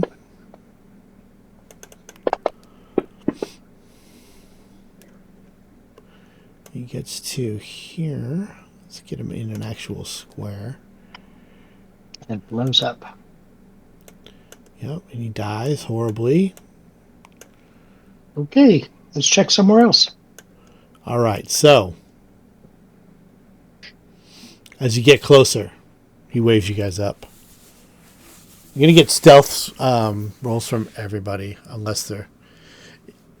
Just to give you an idea of how unstealthy some of you guys are. Ratatouille's good. Yeah. Very unstealthy. What is stealth? You can do just for Sundancer if you're riding. Sushi Ratatouille are in the 40s. Aldril and I are in the 30s. Hey, Sundancer, look at that. Look at that. All right. Then he goes downhill. He's not bad. Hot damn. Horse goes like Twinkle Toes. It's actually pretty good. Sasha, you got to take those clicks off your heels. Those metal clips. And Alexis is riding Sundancer, so yeah, it's pretty much just Clink, clink. Sasha's got some kind of he's got a bunch of keys on jingling on his belt, like Schneider from One Day at a Time. And Darcel's got some steel-toed boots that are kind of clanking a little bit, but nothing crazy, nothing outlandish. You get to this area here. The stone stairs end at a 20-foot wide and 20-foot tall hallway that leads to the east, opening into a large chamber. The floor is cluttered with dust and tiny mounds of ash that look to have been recently disturbed in places, but signs of the trail vanish to the east once the stones become clear of debris. I think I read that to you already. And then we've got here. The tracks look fairly recent or really old? Fairly recent. Okay. The air in this massive cathedral-like space seems strangely cool. The walls are carved with vertical ridges that rise to support the arch above, where the ceiling vaults into the shadows to a height of nearly 60 feet. A 5-foot-wide balcony rings the room, the floor of which drops 15 feet into a pool of dark water. Halfway between the east and west ends of the room, a bridge crosses the pool. 2 large stone doors stand in the walls to the south and east.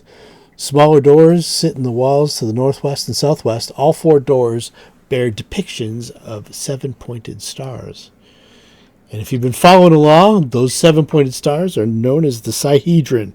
And if you don't know that at this point in the campaign, I haven't done my job, and you get a -1 to hit. Yeah.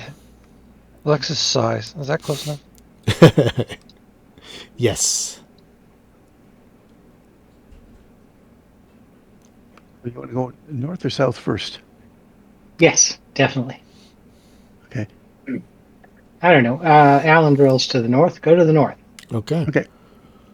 Check for all those traps up the stairs. Which way did the tracks go? Both north and south. Oh, okay. Nadia's gonna refresh message, so that's Okay. trying to click it. Sure thing. I'll do a perception while I'm up there too.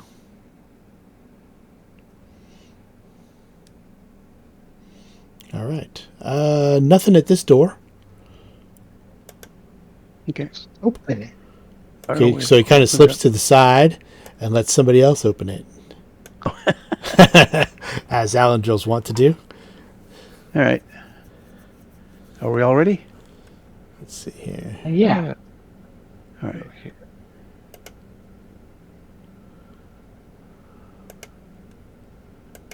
All right, Elendor, more traps for you to check. All right, let's see here.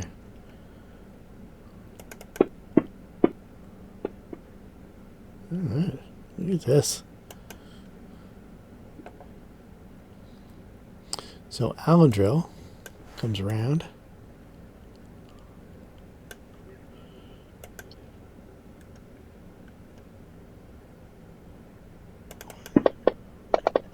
I just realized that was your stealth check, -5. It was Darcel's.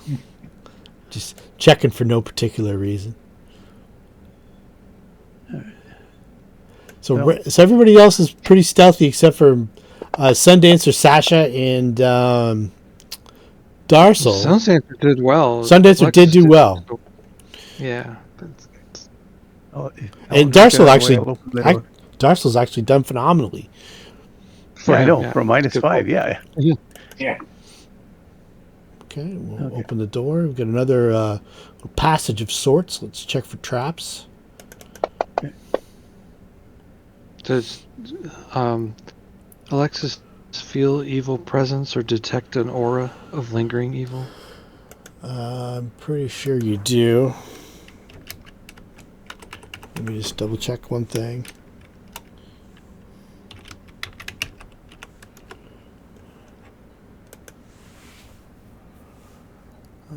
Yes. It is. Let's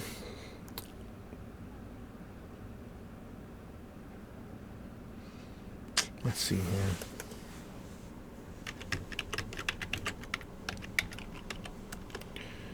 There is an effect that comes with this one. I think.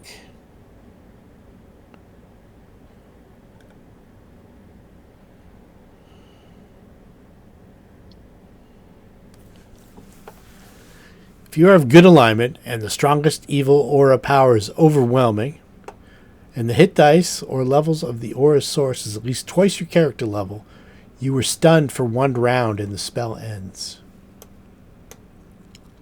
So So it's level. Go as you go to detect evil, you almost vomit from the power of it, and you kind of just you have to So you have to stop.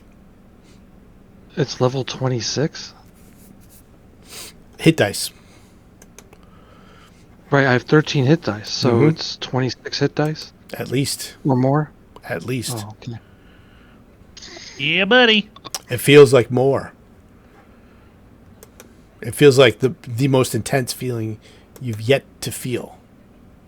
We need a wizard. As Alendril and Rampa make their way into the shrine of Kershu. Bless you. The curved northern alcove of this chamber displays a brilliantly colored bas-relief carving of a woman with 6 wings and a serpentine lower body. The coils of her lower body wind in and out and around a large 7-pointed star. Tiny shards of gemstones embedded in her tail make her scales glisten as though with moisture, but in more places, chunks of carving have been cracked or crumbled away, giving the depiction of the serpentine woman a strange but undeniable look of age and decay.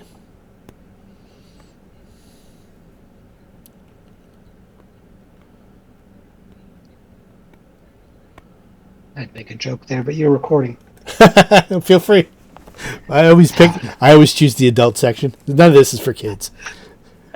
I wouldn't subject my children to this. I was going to pick on somebody I used to know. What's the chance of them So watching that's this? the.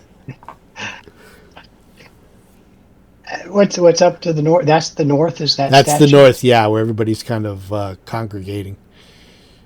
Okay. So in here. Yes. Okay.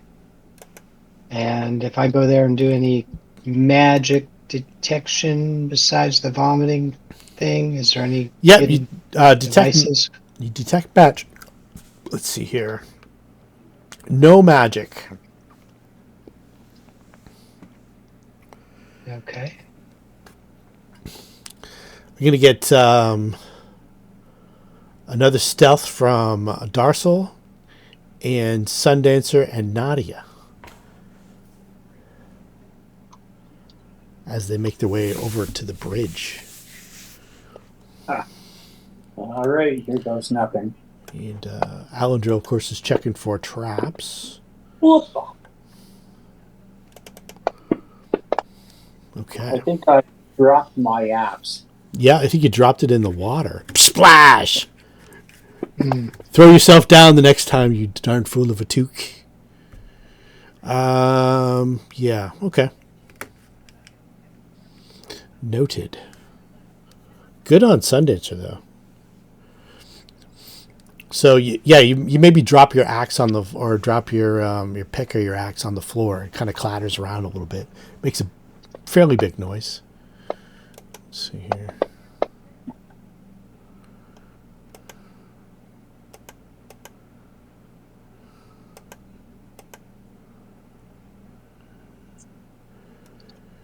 And you are casting spells up in that area, okay?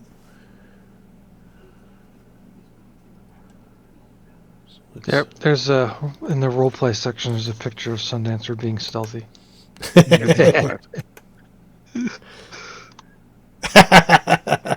Exactly. That's great. Okay, so you get this kind of chamber with this statue. No, doesn't appear to be any magic. Doesn't appear to be any traps. It looks like some of the footprints come in here, and they kind of mill around in front of this statue. They don't seem to. Doesn't seem to be any interaction with. Secret doors. Behind it. You get in and start checking around. Yeah. Okay. Touch it. Okay, so you're in there. You're searching around. You're touching it. Nothing seems to be happening. What about the three outside? What are you guys doing? As 725 didn't find anything, right? no, Okay. there's nothing to find. But let's just say you spend a minute or two in there searching to make sure. Yep. But it looks like people were touching the statue. It looks like people were gathered around it. I'll gather around it. Okay. Maybe to the front of it. They walked up just to see it, kind of thing. Maybe it doesn't look like there's any. Okay, but there's no offerings or anything like that. No, and it doesn't look like there's any interaction with the actual statue that you can see. Okay. Well, we got So that another gives, door down here to continue. That gives Darcel, Nadia, and Alexis and Sundancer some time to roam around out there. Well, there is in the room. Let's get there are the religion. gems in the statue, and there's also knowledge religion to be done too. Shoot a knowledge religion. Rampa, no. Anybody else? I don't think that's Alendril's forte. Darcel's in the other room. I know. I'm telling Darcel, get in. You can just shout out to Darcel to get in there, or message Darcel. Okay. I'll message him. Okay. You don't want to make a lot of noise. Tell us what do you know about that religion, whatever religion this is for this statue. The irony is, Ratatouille, who shoots a 1, is the one who knows. DC 25. A PC who succeeds at a DC 25 knowledge religion check recalls that this room was once a shrine dedicated to Lasala's herald, Kershu, known during Thassalon's height as Kershu the Divine Serpent, the herald known today as Kershu the Undying, as she lingers despite the fact that her god seems to have moved on. Okay. All right. There are the gems in the statue. If you want to monkey with that, you want to do praises, or just going to kind of just leave it alone? Leave it alone. They're not magic. No, they're definitely not God's magic. Unless they scream like 50,000 GP. No, they don't look like that high end. They're sapphires and emeralds, though. They're kind of rough cut. Is there any magic in the room? No magic in the room. No. Okay. All right, good. Darcel. Or sorry, Alendril. Any traps on this door? He says no. Without a roll. All right. All right. There you go. More down the hallway. We're down the hallway. All right. Alendril. Darcel continue to check for traps. Yep. Tracks and traps. And Alendril does the same. And nothing. Comes to the end. Okay, we still see tracks. Yeah, you still see tracks. They've wandered through here, down to here. You can see them, but once you get into this hallway, you can see them kind of meet in two different directions. You also saw them leave the place too, so they're not still here. But you've seen tracks come in and out. I didn't maybe specify the comings and the goings.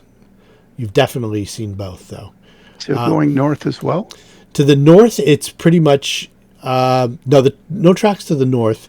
It's almost like they know that passageway is blocked and beyond the scope of this adventure. That's even better. The Shawantis are good with that. They know when it's a dead end. And check these doors here. Let's give it a token roll. See what happens.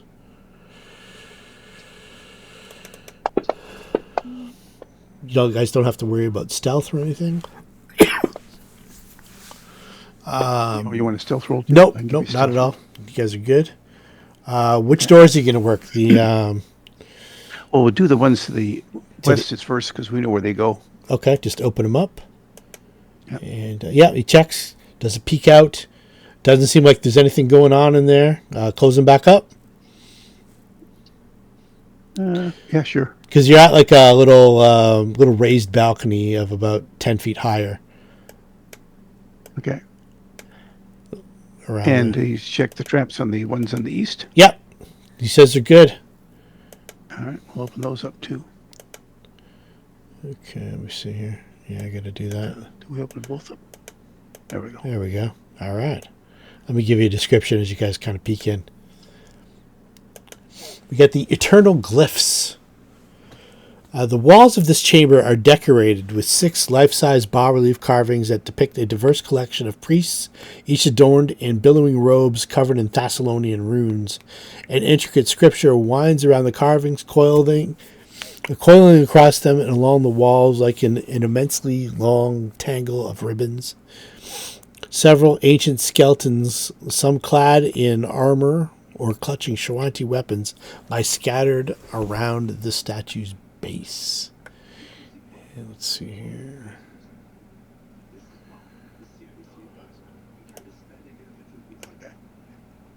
There's a statue here. Oops. Statue over here.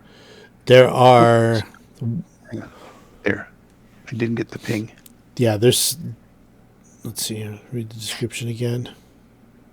There's bas-relief carpeting, 6 bas-relief carpetings around the outside of the room. Okay.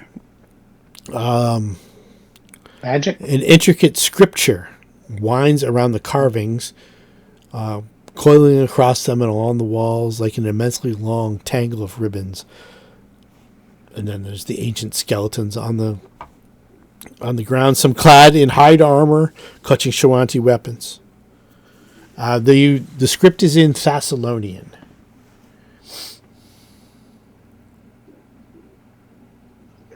Well, And who reads Thessalonian? I read Thessalonian. Then get up there.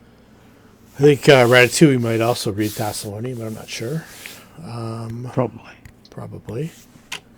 Anybody else? Thessalonian? Nope. All right. It's a dead We language. can message Move on. anyway. Okay, so you start... what are you going to do? Translate. Okay. So it's just it looks like a...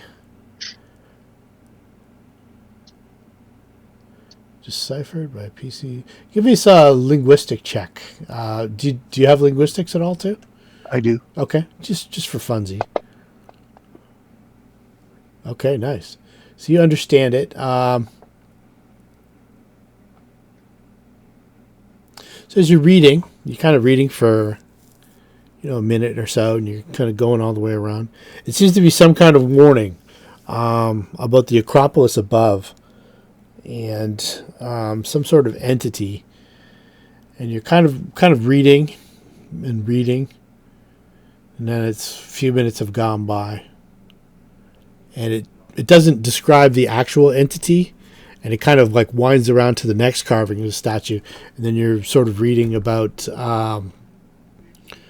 the clergy of La Sala and how they dealt with this entity. It seems to be that they were trying to capture the powers of some sort of legendary creature from the Acropolis above. And as you read it, like, you're probably like 15 minutes in now of reading, maybe like trying to get to the, are they going to get to the point? And then I'm going to need a wisdom check from you. A wisdom save. Let's see here. You want a will save? Actually, you know what? I think I can probably just do... Okay, we'll use whatever. I can also just do this. I don't think I... No, I thought I had this one done.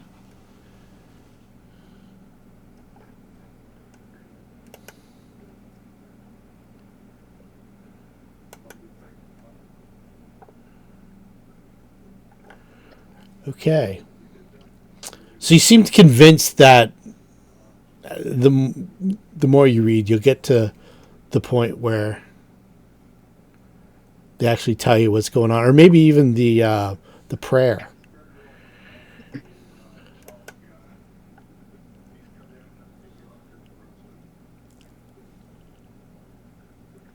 We found the prayer. He's working on it. He's like so. Partway through the second bit here. You just need to keep on reading a little bit. You want another linguistics? No, you're good. You're following along. You've got the dialect. You understand exactly what's going on. Can't seem to. They don't seem to want to give up that information of what it is. It just kind of like leads you along. And also, anybody else doing anything while he's trying to negotiate these glyphs? Is there a way to observe his behavior to see if he's acting normal or if he's under effect of some kind of, Would you know? Yeah. He's not acting normal. Give us a sense I motive never check. act normal. Yeah. Well, we've been eventually since level 1. Yeah, Certainly yeah, exactly. And you're at like 15, 20 minutes of him going, yeah, okay, I'm following along. And sense motive. Yep. Okay at it. Yeah, he's definitely, something's taking his attention and compelling him to read further. Yeah, I'm going to mention it in the message so that, hey, I think that him reading these words seem to have more attention than normal. I don't know if that doesn't seem right. Maybe somebody who knows magic better can sort of take a look around and make sure he's okay. Mesmerized me, or can I hear that message as well? No, you just want to keep on reading. Okay.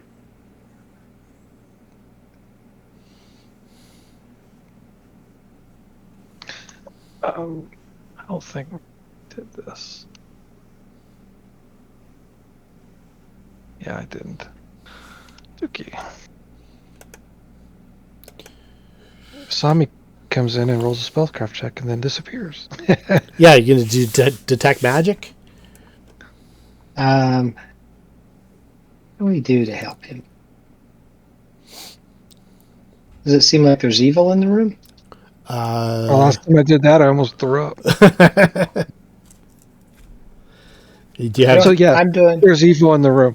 Do you have detect evil? No, but I'm going to go ahead and cast Protection from Evil Communal. Okay. And that should, let's see, I think that gives him a saving throw if he's under. Could be wrong. Let me look at this. Subject immediately receives another saving throw if one is allowed to begin with against any spells or effects that possess or exercise mental control over the creature, including enchantment, charm effects, enchantment compulsion Okay. effects. You get another save. Save. Yeah, let's save, Rampa. Coming up. So let me. Is there I a way only to rolled a select 4 on the last everybody? one, so Yeah, it's hopefully this okay. will be better. Yeah, just select. There we go. Target There we because go, this 20. is communal. So Yeah, you only needed a last 23. one. So this is the trap. It's kind of insidious. There are glyphs, or there are writing all over the walls and stuff like that. But there, at one point, you read a magical glyph that is a heightened suggestion for you just to continue reading, and then you get a new save every day. And you're not allowed to do anything else but read. So you think that these skeletons here fell victim to the glyphs and just died of starvation as they read. It all consumed. Doesn't seem like they had any friends with them who were able to help them out. And as you did, you can probably cast Detect Magic to see where the glyphs were. Try to remove them and stuff like that. There's also magic items in the room. Ooh, Yeah. we like magic items. Yep, just You a... Vorpal blade of what? have everything. You're looking at a +1 Frost Earthbreaker, +1 Returning Totem Spear, and +2 Hide Armor. That you guys would have eventually got to on your own. Oh, you put them in there. Yeah. Yeah. Let's see if Alendril can disable the map, or the trap. Once you point out... Oh, Frostbreaker. Yeah, there we go. Oh, Frost Earthbreaker. That's nice. Yes. You break the ice. Yeah. Great for parties. Parties of 6 or 7? Trying to see what I use as my second weapon. Counter.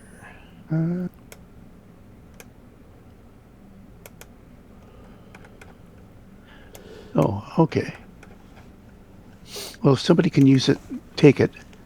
Otherwise, my second weapon is a keen dagger. And the Earthbreak is a two-handed weapon. You can always put it in the party sheet till later. Yeah, it's there now. Whatever you don't want. So as you gain kind of Package. as you kind of gain your facilities, it seemed like this whole specific area, the Thrall Keepers were trying to harness the energy of some sort of spectacularly powerful creature, whether it's like a demon or a devil or some sort of outsider of some sort. And there were mentions of Lysala, and they did call themselves the Thrall Keepers and stuff like that. So somewhere in this complex there must be some kind of way to find this prayer that you're looking for and this mark that you're looking for. This seems to be the right place. Okay. But it wasn't within that trap. That was a now. trap for the unfaithful. Yep. All right. Well, if it looks like it's here somewhere, I'll keep looking. Like I know Thathlonian, I'm pretty good at linguistics. Yeah, you're pretty sure that if you keep reading in this room, you're going to fall victim to the trap again. Alendril disabled it temporarily. But yeah. Oh, but I don't think I'll find what I need in this room. In this room, no. But it seems like you're on the right track. But there'll be more rooms with words on them. Okay. Yeah, That's what I suspect anyway. possibly. All right. I took the Earthbreaker for the time being. Okay. I don't have a bludgeoning weapon. All right. Okay. You can make your way around. Yeah. Oh, that's why I can't move.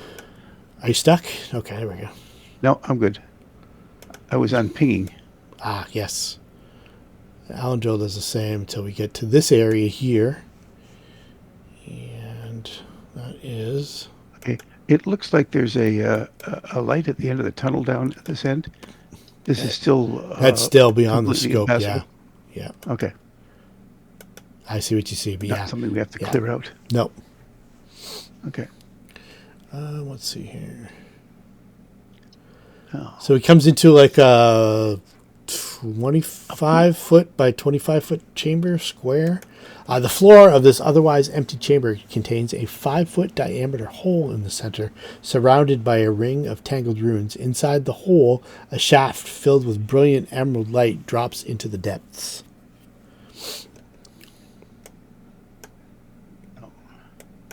before we do anything as foolish as dropping down to the depths, let's check this last door. Okay.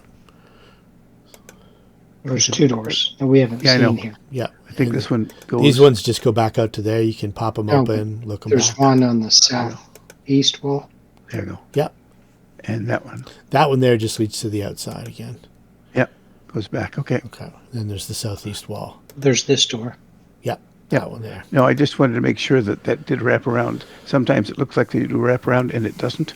All right. I'm going to throw this up. I have to go to the bathroom. I've got, I'm swimming here. Let's see. So just give me a minute. Right. Okay. Then we find out what's in this room. It looks like we're going to get shafted. Well. That's all I say. Or at least one well. Well. Did you hear about the 3 holes in the ground? Well.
All right, I'm back. Okay, so a bronze statue, center of the room. It's definitely a statue of Lasala. Stupid septillion, whatever that thing is. Sahedron. Sahedron. 6 wings. Oh, yes. 6 wings, 6 bird-like wings emerge from the torso shoulders. And the runes on it. Yeah, 7-pointed star. Jade runes run down the statue's belly and along the length of its sneaky lower body.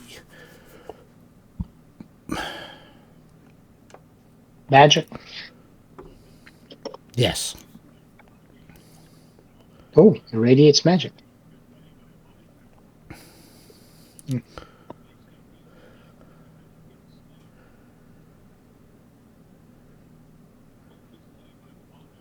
All right. And there's also magic from that little ring in the other room that goes down into the floor. Yeah, we'll start with this. Who's touching this thing? Is this an evil god, or is this... It was good, but then it turned evil over the... This isn't the one from the other room that's the lost god. From the other room, you're not sure what... Yeah, this is the lost god. But you're not sure what Alexis felt. You're not sure what put her off. Strong evil emanations. Yes. So the whip in the statue is magical. Looks like it could be removed. Whip.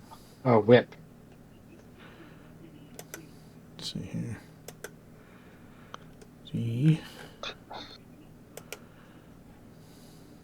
The whip in the statue's hand looks like it could be removed. It's definitely magical. Let's get some perception checks from whoever. Do Alandrill first.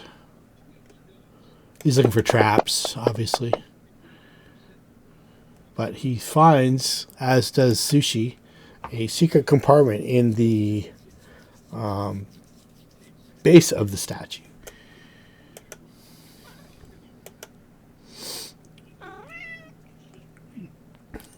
Who's opening it?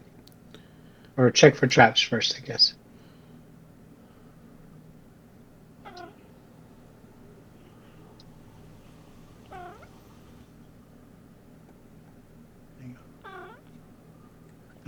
Who's got good check for traps? Well, I did, but it didn't roll good.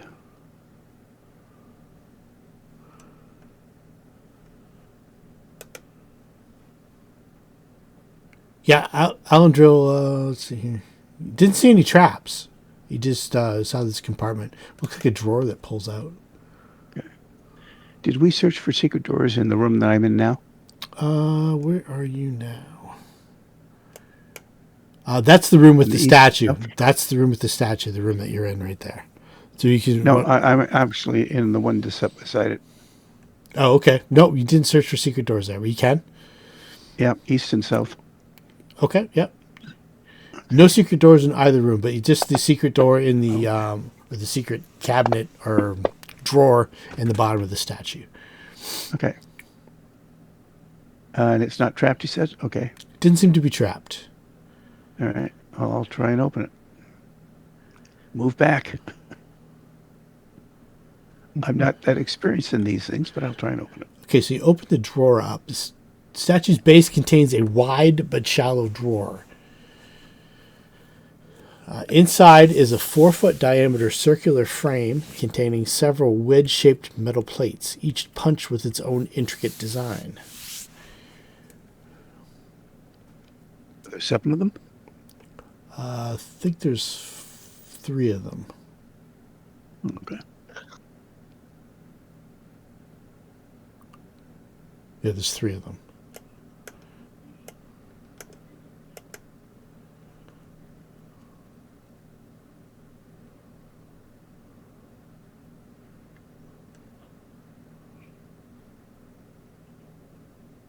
And of course, there's the light shining up from the shaft next door.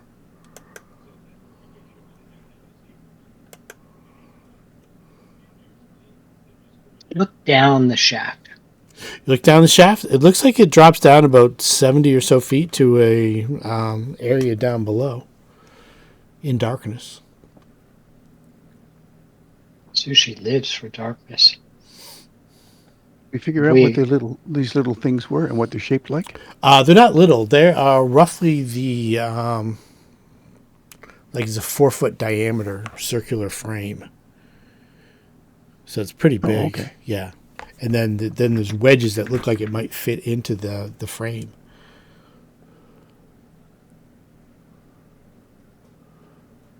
Okay, so let's try and put them in the frame. Okay. So they fit. They look like they create some sort of design.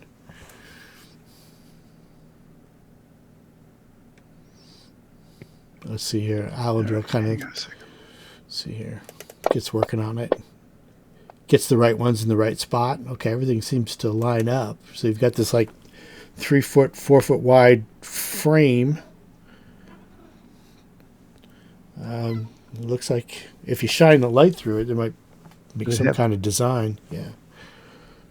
Okay, I do want to shine light through it. Does it create any kind of message or writing?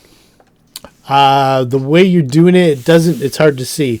It looks like it has to be like a sort of concentrated source, like the light that's shining up through the shaft. Yeah. In the other room. Yeah, well, like if we have a torch or whatever, can I put that in front of a wall and see if what shines through it? Yeah, you can also just sit it over the giant beam of light that's shining up through the hole in the floor, which is what it looks like. It looks like it sits over that hole. Yeah. Okay. It looks like it creates a huge map of the Acropolis, what it once looked like at the height of the Thessalonian Empire. A few of the rooms are. This is just like a small fracture small fraction of the complex, but it looks like a very important part of the complex. Okay. Well, we'll take notes so we don't have to carry this thing with us. And that's up on the ceiling. You look above, and it looks like the other places that are kind of. They're not there anymore. The ages have destroyed whatever it was, but it looked like it's pretty intricate place at one point. It's probably like the size of maybe like a small hamlet surrounding this area. All right. The jade-handled whip in the statue is magical. I don't know if you want to mess with that or not. You can maybe identify it. Yep. Those who can identify. I can't identify anything. Those who don't. It's a whip. It's a whip. Yep. I got it. This one doesn't do identify. All right. Give us an identify. Nobody. Who does? You need to be able to detect magic, and you need to be able to do a spellcraft check. That's Ratatouille. Oh, here's spellcraft. Yeah, you have detect magic, so Oh. you're detecting faint evocation. So it's caster level 5. So that's not quite high enough, Sasha, No. to identify this. Nope. Somebody else? Magic? Yep. Spellcraft. Spellcraft, Darcel. See what you know. Spellcraft. See what you know about this whip. Whip. Do. When Darcel comes along, you must whip it. Nope. Let's see what Ratatouille says about it. Ratatouille knows who made it. He did. He's watching the football game. There's too much baloney going on. So he identifies it as a +2 axiomatic whip. And he also says that there's some kind of curse that goes along with it too. So maybe it'd probably be best to leave it. But it's up to you guys. Yeah, nobody knows how to work a whip, so whip. So we'll just leave it alone. Okay. So while you're using it, you have to sing the Whippet song? You do. You have to sing the Devo song. You have to wear the hats, the ziggurat hats. I thought those were pot plants. What again? Yeah, exactly. Pots for plants. Yeah. All right. All right. So if you, down the well. go down the well. If you move the light map and stuff like that, put it back in the drawers. Sushi. Let's see here. I'm guessing she doesn't have enough wings space to use her wings. Oh yeah, she could. As soon as she gets in there, she notes a featherfall effect.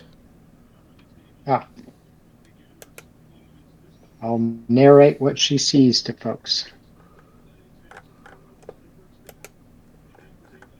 Get the map here.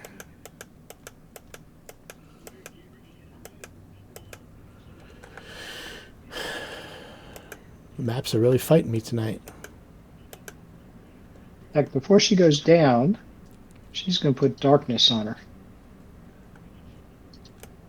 The reason why the maps are fighting me is they're all on the same map. All right. Darkness. Done. Let me just shift her.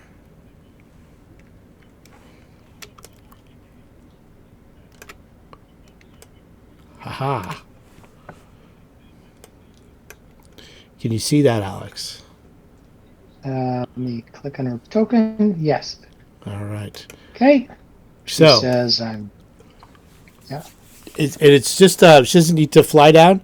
It's a feather fall effect, so she just kind of like floats down about 70 feet, and then another 10 feet or so to the floor, I think, or maybe 20 feet. Let's see what the description says. This wide corridor, composed of a polished black granite, runs north to south.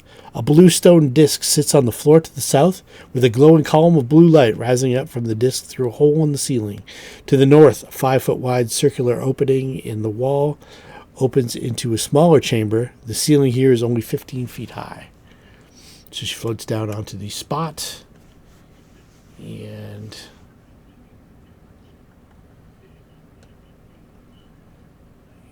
All right. Okay, cool. That's good to know. That's it. Empty otherwise? Seems to be, yeah. All right. I'll let people know if they want to come down. Come on down. It's safe. Come down. Okay, let's move you on over. I do what he was going down there. I'll check for secret doors in the west and south wall here. Yeah, absolutely. Yeah, you and Alan Joe give the place a good going over.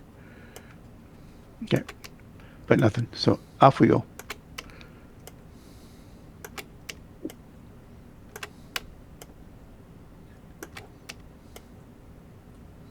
Even Sundancer does a headlong dive down the hole. Floats down. It was a somersault. Yep. Yep, like a big splash. You get to this area here. Somebody's going to perceive it as you might make your way along.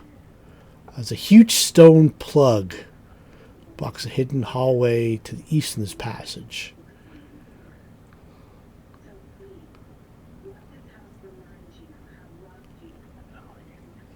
It's a massive stone plug that's probably like right here. I don't know if it shows up on the... Yeah, I can see kind of into the room too, but yeah. So it's it looks like with maybe like a bunch of people, you could pull it out.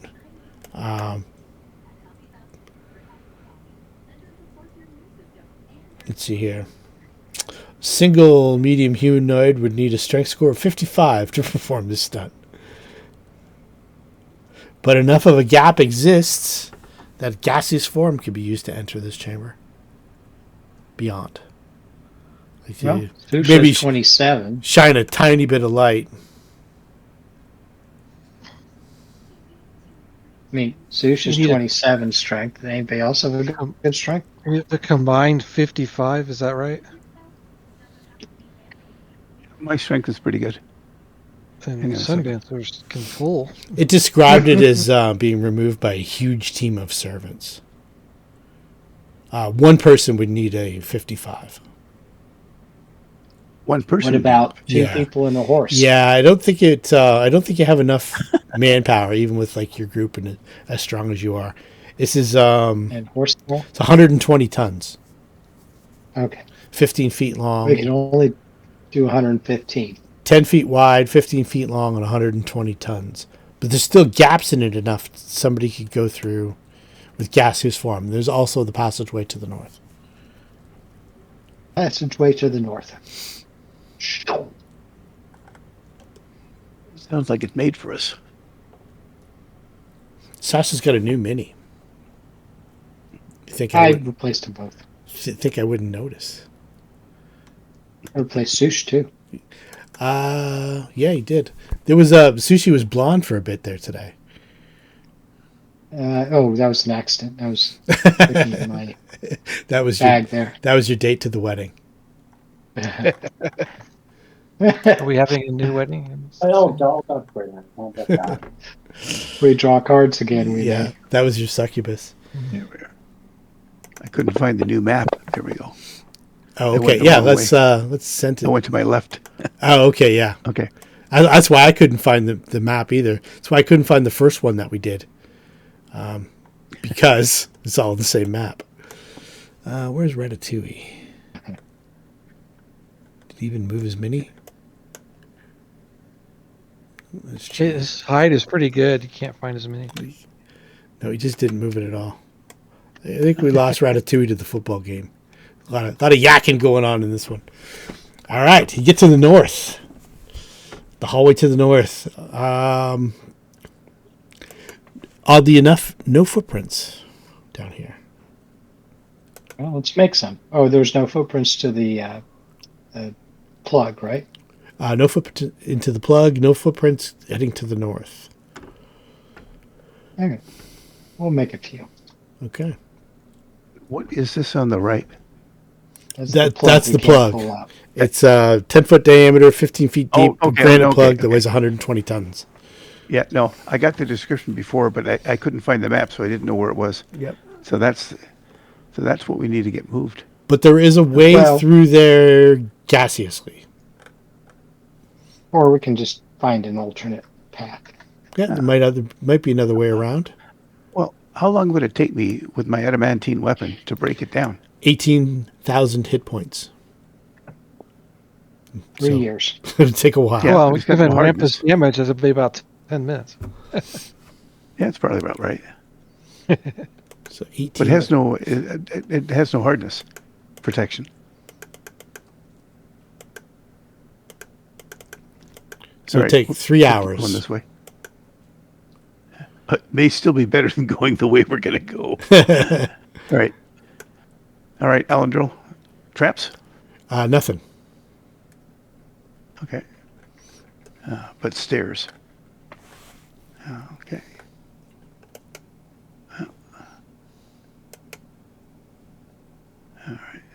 No secret doors in here that we detect. Nope. You guys are making your way slowly and methodically.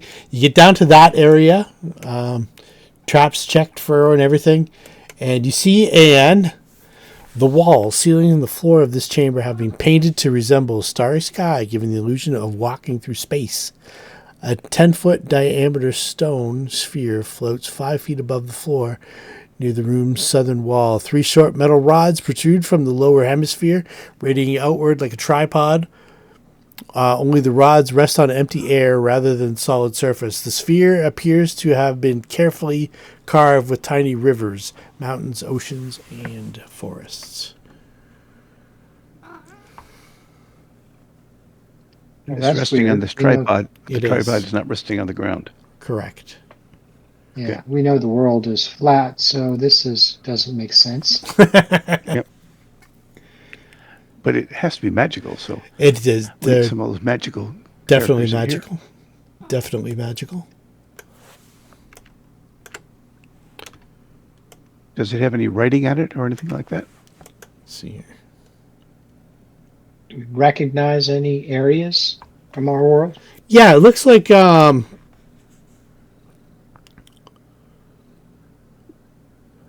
globe, and it looks like the area that where Varisia is. You guys would kind of recognize. It's definitely out of date. There's definitely areas that exist on this globe that are that don't exist now.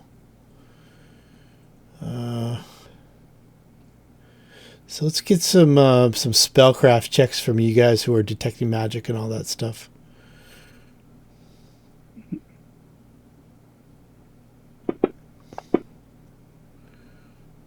Well, knowledge geography could place like the map Absolutely. date, right? I would think. Yep. My theory is it's a map dated back in time, but I could be Yep, wrong. you are correct. We'll see if Nadia knows that.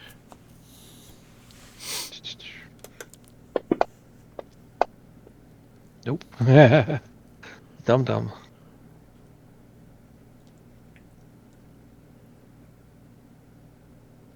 It helps if I roll the right one. I did roll the right one.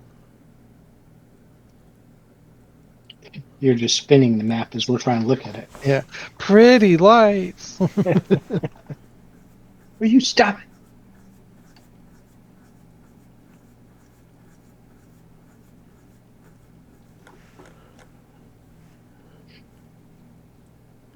So it looks like it's definitely a map, and you're right about the inaccuracy of it based on it was made before Earthfall.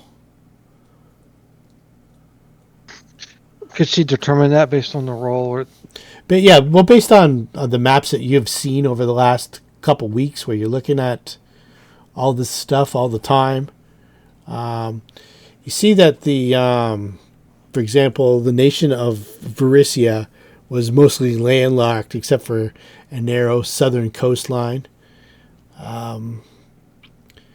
Looks like there was entire continents where you don't think any exist anymore, but you're not 100%. Let's see here. And it also looks like there is it's a hollow 1 foot thick shell of stone surrounding a spherical chamber containing a magical space inside. It radiates strong divination magic.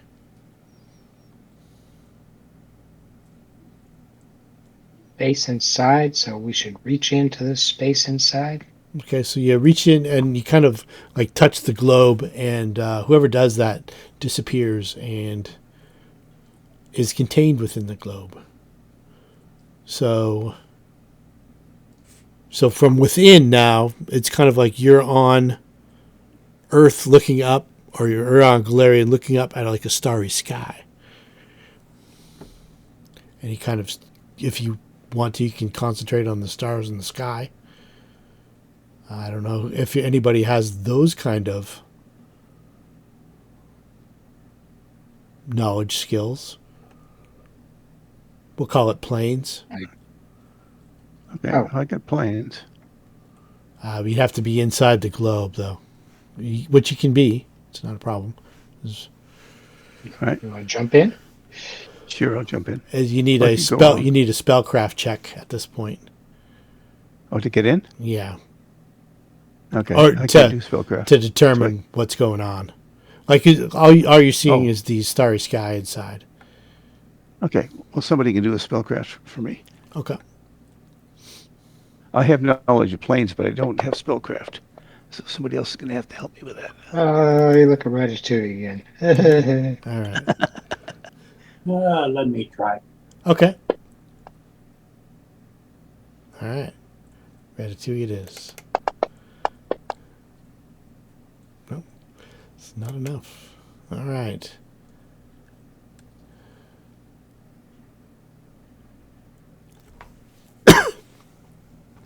So you know you can exit anytime by concentrating on Galarian.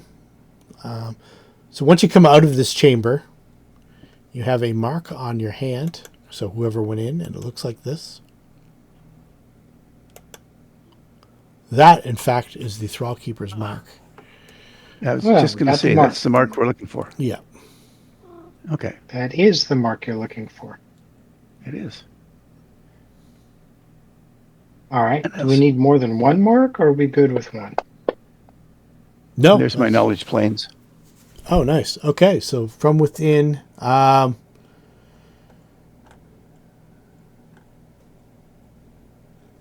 that doesn't tell you anything. You need a spellcraft, DC 30 spellcraft check. All right. Well, I'll come out with my mark and say nothing in there that I can see. Just the starry sky and stuff like that. So you could probably maybe.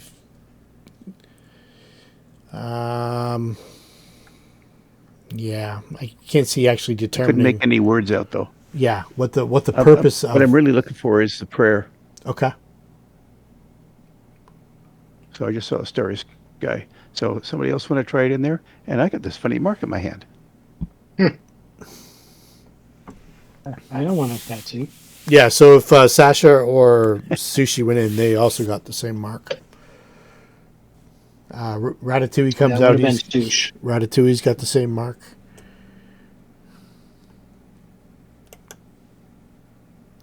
All right. This is like a bad bachelor party in Vegas. We all come back with matching tattoos. Yeah, exactly. Did so everyone got it, or just the ones that went inside the little? Just the ones that illusion? went inside who went in. Okay.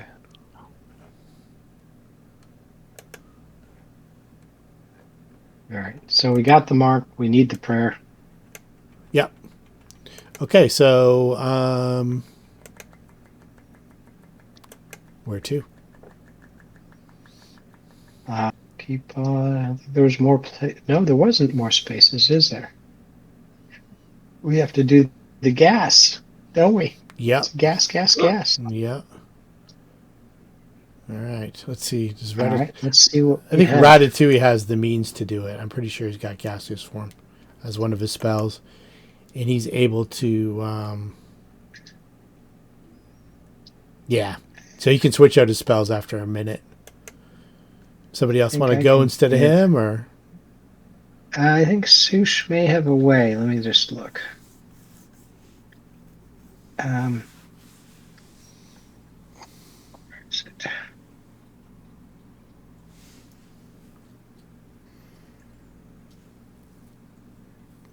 Burrow. Grows thick and gnarled claws, allowing it to move through earth. This isn't earth. No, this is stone. Okay. Nope, that's not going to work. Let's see.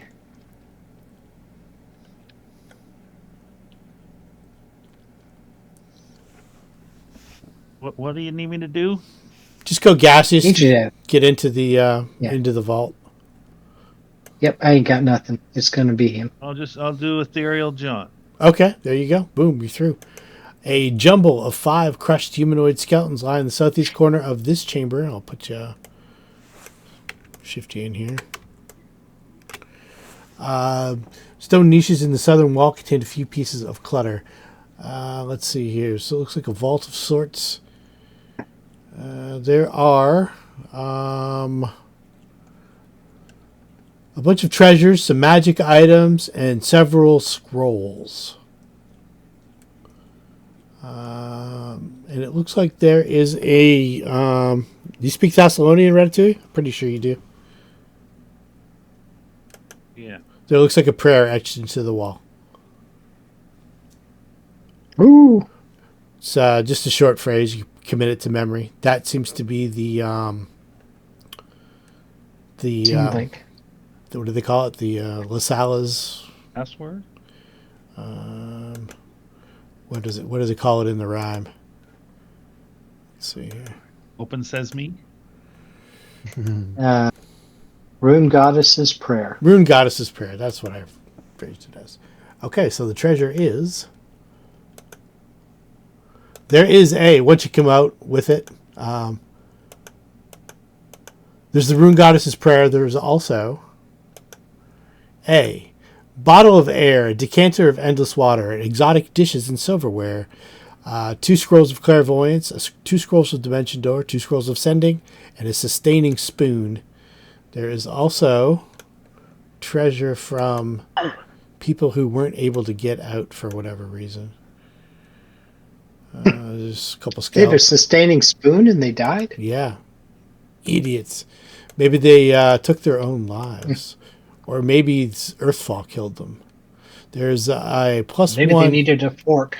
+1 magical beastbane dagger, a bright orange cloak of resistance, +3 crystal locket depicting two-headed dove. Okay, a holy symbol of Xaliasa, bejeweled, and that same prayer is also etched into the back of that. A pair of sapphire earrings and a scabbard of keen edges. So pretty good haul. And you're in, you're out. Assuming that you don't make too much noise on the way out, you guys won't wake up the Havaro that lies dormant beneath the Acropolis of the Thrall Keepers. I don't know if you're Let's wake up the Havaro. you're familiar with that monster. I have no idea what. No clue. I'll go look for it. Ethereal John, right? What is a Havaro? It's a CR-24 colossal aberration that lies beneath the I think water. that might be a little bit much for even us. Yeah. I'm game. So it's laying dormant beneath the CR-24? Yeah, Beneath the I think it shrine. might be a little too much. yeah. We got a horse Yeah. that can hide in shadows. Yeah, he's pretty good at sneaking. Yeah. Give him an adamant dagger and he can take him out. So you probably wouldn't even know it was there, but that's the entity that you felt. There. So you escape. You've got everything you need. You still have time left on your wind walk. You make it back to the circle. And let's see here.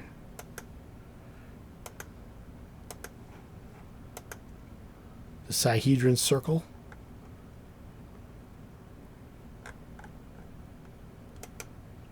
Let me put you back on that map. Unless you guys want to do something else. But you can definitely make it back in the same day with the same castings of the spell. Or do you want to do something No. else? Nope. Okay. So here we are. Back to here. And with the Thrall Keeper's mark now, saying the prayer and casting the appropriate spells, feel free to move yourself around on the map too. Let me... So, transmutation requires a transmutation spell. The Thrall Keeper's mark is required to reach into the hole and grab the key, and the prayer is required to summon the key.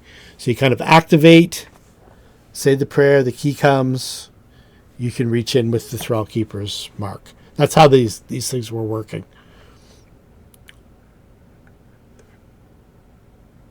Awesome. Okay. Which one are you going to do first?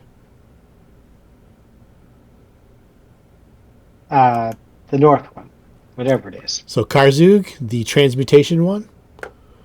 Yes. All right, done. So as that happens, the key appears. Let's say Rampa reaches in, pulls the key out, and it is like an actual physical metal key. And as he does so, there is a shimmer of force.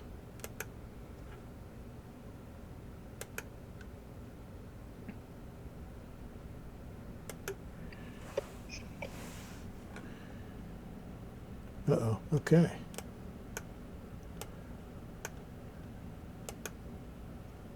And, like a dimension door, appearing on top of cheese,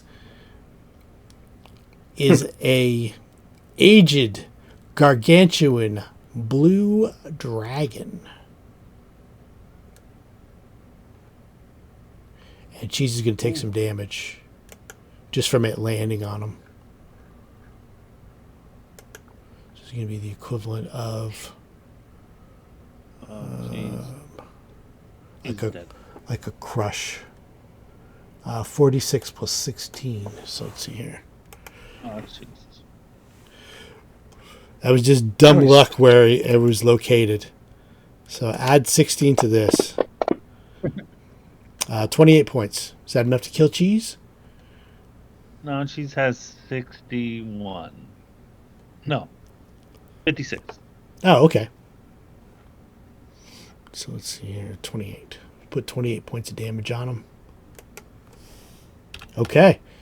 And we will begin the round. You guys want to roll initiative to see where you go in the combat? Dragon shoot to 21.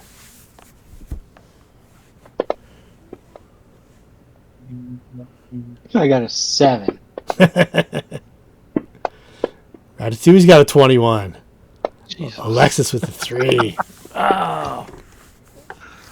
Alexis disappeared. It's not on the map? Oh, I guess she was hiding under. Under Sundancer. Yeah.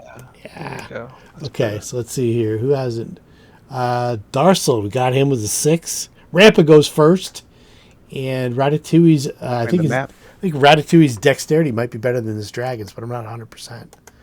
What's the drag? Oh, hang on. What's your The dex? scale is so small. That's what the problem is. Oh, okay. Okay, hang on a second. Yeah, it's a 20 by 20 make it dragon. bigger. See Yeah, here. no, but I thought it was like just a 2x2. Oh, yeah. So I'm looking for, and all I can see is little pebbles. So Ratatouille's dexterity is better. I'll also roll for Alendril just in case he doesn't. If Alendril comes, I'll let him roll next time, but we'll go with this one. Okay. And this is where we'll pick it up next time. Not going to run the whole dragon encounter. Quick check. If you guys want to do a Knowledge Arcana, if you beat his DC, I'll tell you how old he is and all that stuff.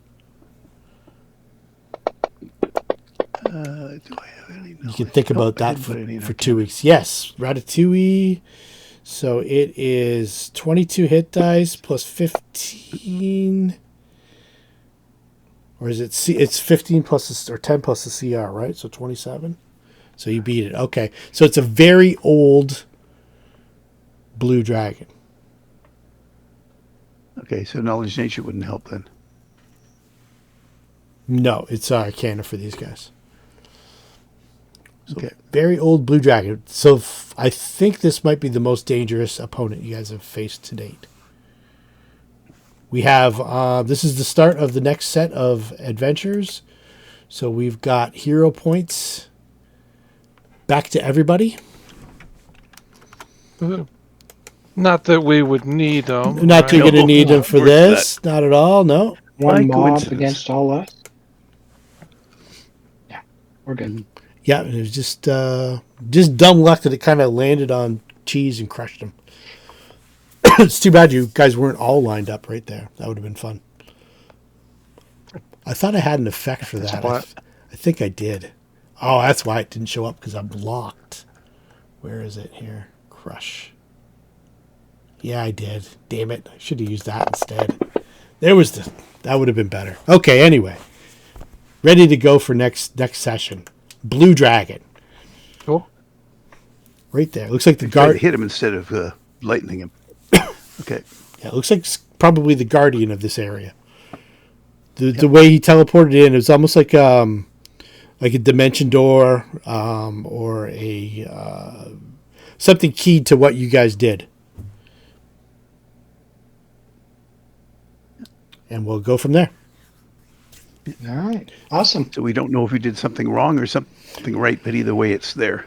Yeah, it's you did it right, but it's the guardian of this area. So unless you're checking in with him beforehand, then it's his job. Well, we would have checked in with him if we'd known. Exactly. He should have a little booth out front where we could just, check in front. Exactly. You could have paid the toll. All right, guys. Yes, absolutely. Good game. and we'll see you in Yes, 2 yeah. weeks. 2 weeks. Great. Yep. Is Take care. your husband's not with you on these adventures, Alexis? I think he has to return the people to the guard, to the whatchamacallit, fort, right? Oh, it just doesn't matter. Like if you want to have like a stake in Fort Rannoch, you have that as your home base. That's cool. Or if you want to have somewhere else, you could just make Sandpoint your home I base. feel like that's what I want, but if my characters aren't there, they don't get abandoned, and who knows what's going to come down. Oh yeah, don't worry about What that. could go wrong? Yeah, don't worry about that. It's easy for you to say. Yeah. Mims is just a short John away. She's an 8th level character. She'll handle it. And there's the one Black Arrow guy who's kind of left, and they can get in touch with you if they ever need it. You guys have the power to jump back and forth. Okay. Well, then they'll be setting up the new base of operations in Sandpoint. Okay, so they are staying Sandpoint then. They're not going to Fort Rannoch. Yeah. Okay. Yeah, that's what I want. Because that's where she's from. Maybe Yeah. one of the inns that's not the Red Rusty Dragon that's for sale. Yeah, And they'll definitely. just, yeah. Maybe even build your own keep or something like that. Yeah. Get some cash. Well, a lot of the followers are carpenters and builders, and because they were there to maintain the fort, so they could probably pretty easily build an inn. Okay, cool. Definitely. So one of the two. If like the deer one is for sale, then we'll do that. If not, we'll find a plot of land and get the permission to. The which one is for sale? So she doesn't want to buy the Rusty Dragon. No. And She could. because well, for two reasons. One, it's probably more expensive, but two, I like having Amika there. Yeah, and Amika owns it. She doesn't want to sell it. Yeah, right. So, but the other one was there's the White Deer. Oh, the and other there's inn? a third. Yeah, there's another inn, and it's just 3 inns in Sandpoint. Okay. So maybe one of the other two, they're just not competing with the Rusty Dragon Inn, so they're just not doing well. I have no idea. Maybe Okay. they are, and the 4th inn would be good. But Okay. You mean just to put them up, or like I thought? I kind of had it in my mind that you maybe wanted to build a keep or something. Eventually. Going to compete with the sheriff's girlfriend? no. Well, a keep would help fortify Sandpoint. Oh yeah, definitely. Maybe rebuilding the walls and whatnot, and having a guardhouse or whatever. I'll put more thought behind it. Yeah, check it I out. hate to say the obvious, but don't you wish somebody Yeah. could help you with that? Well, my experience with Wish is it never works, so I Yeah. don't use them. I wouldn't do it because I just read The Monkey's Paw again the other day. Yeah. It's one of my faves. Awesome. All right. All right. See ya. Night, everybody. See y'all later.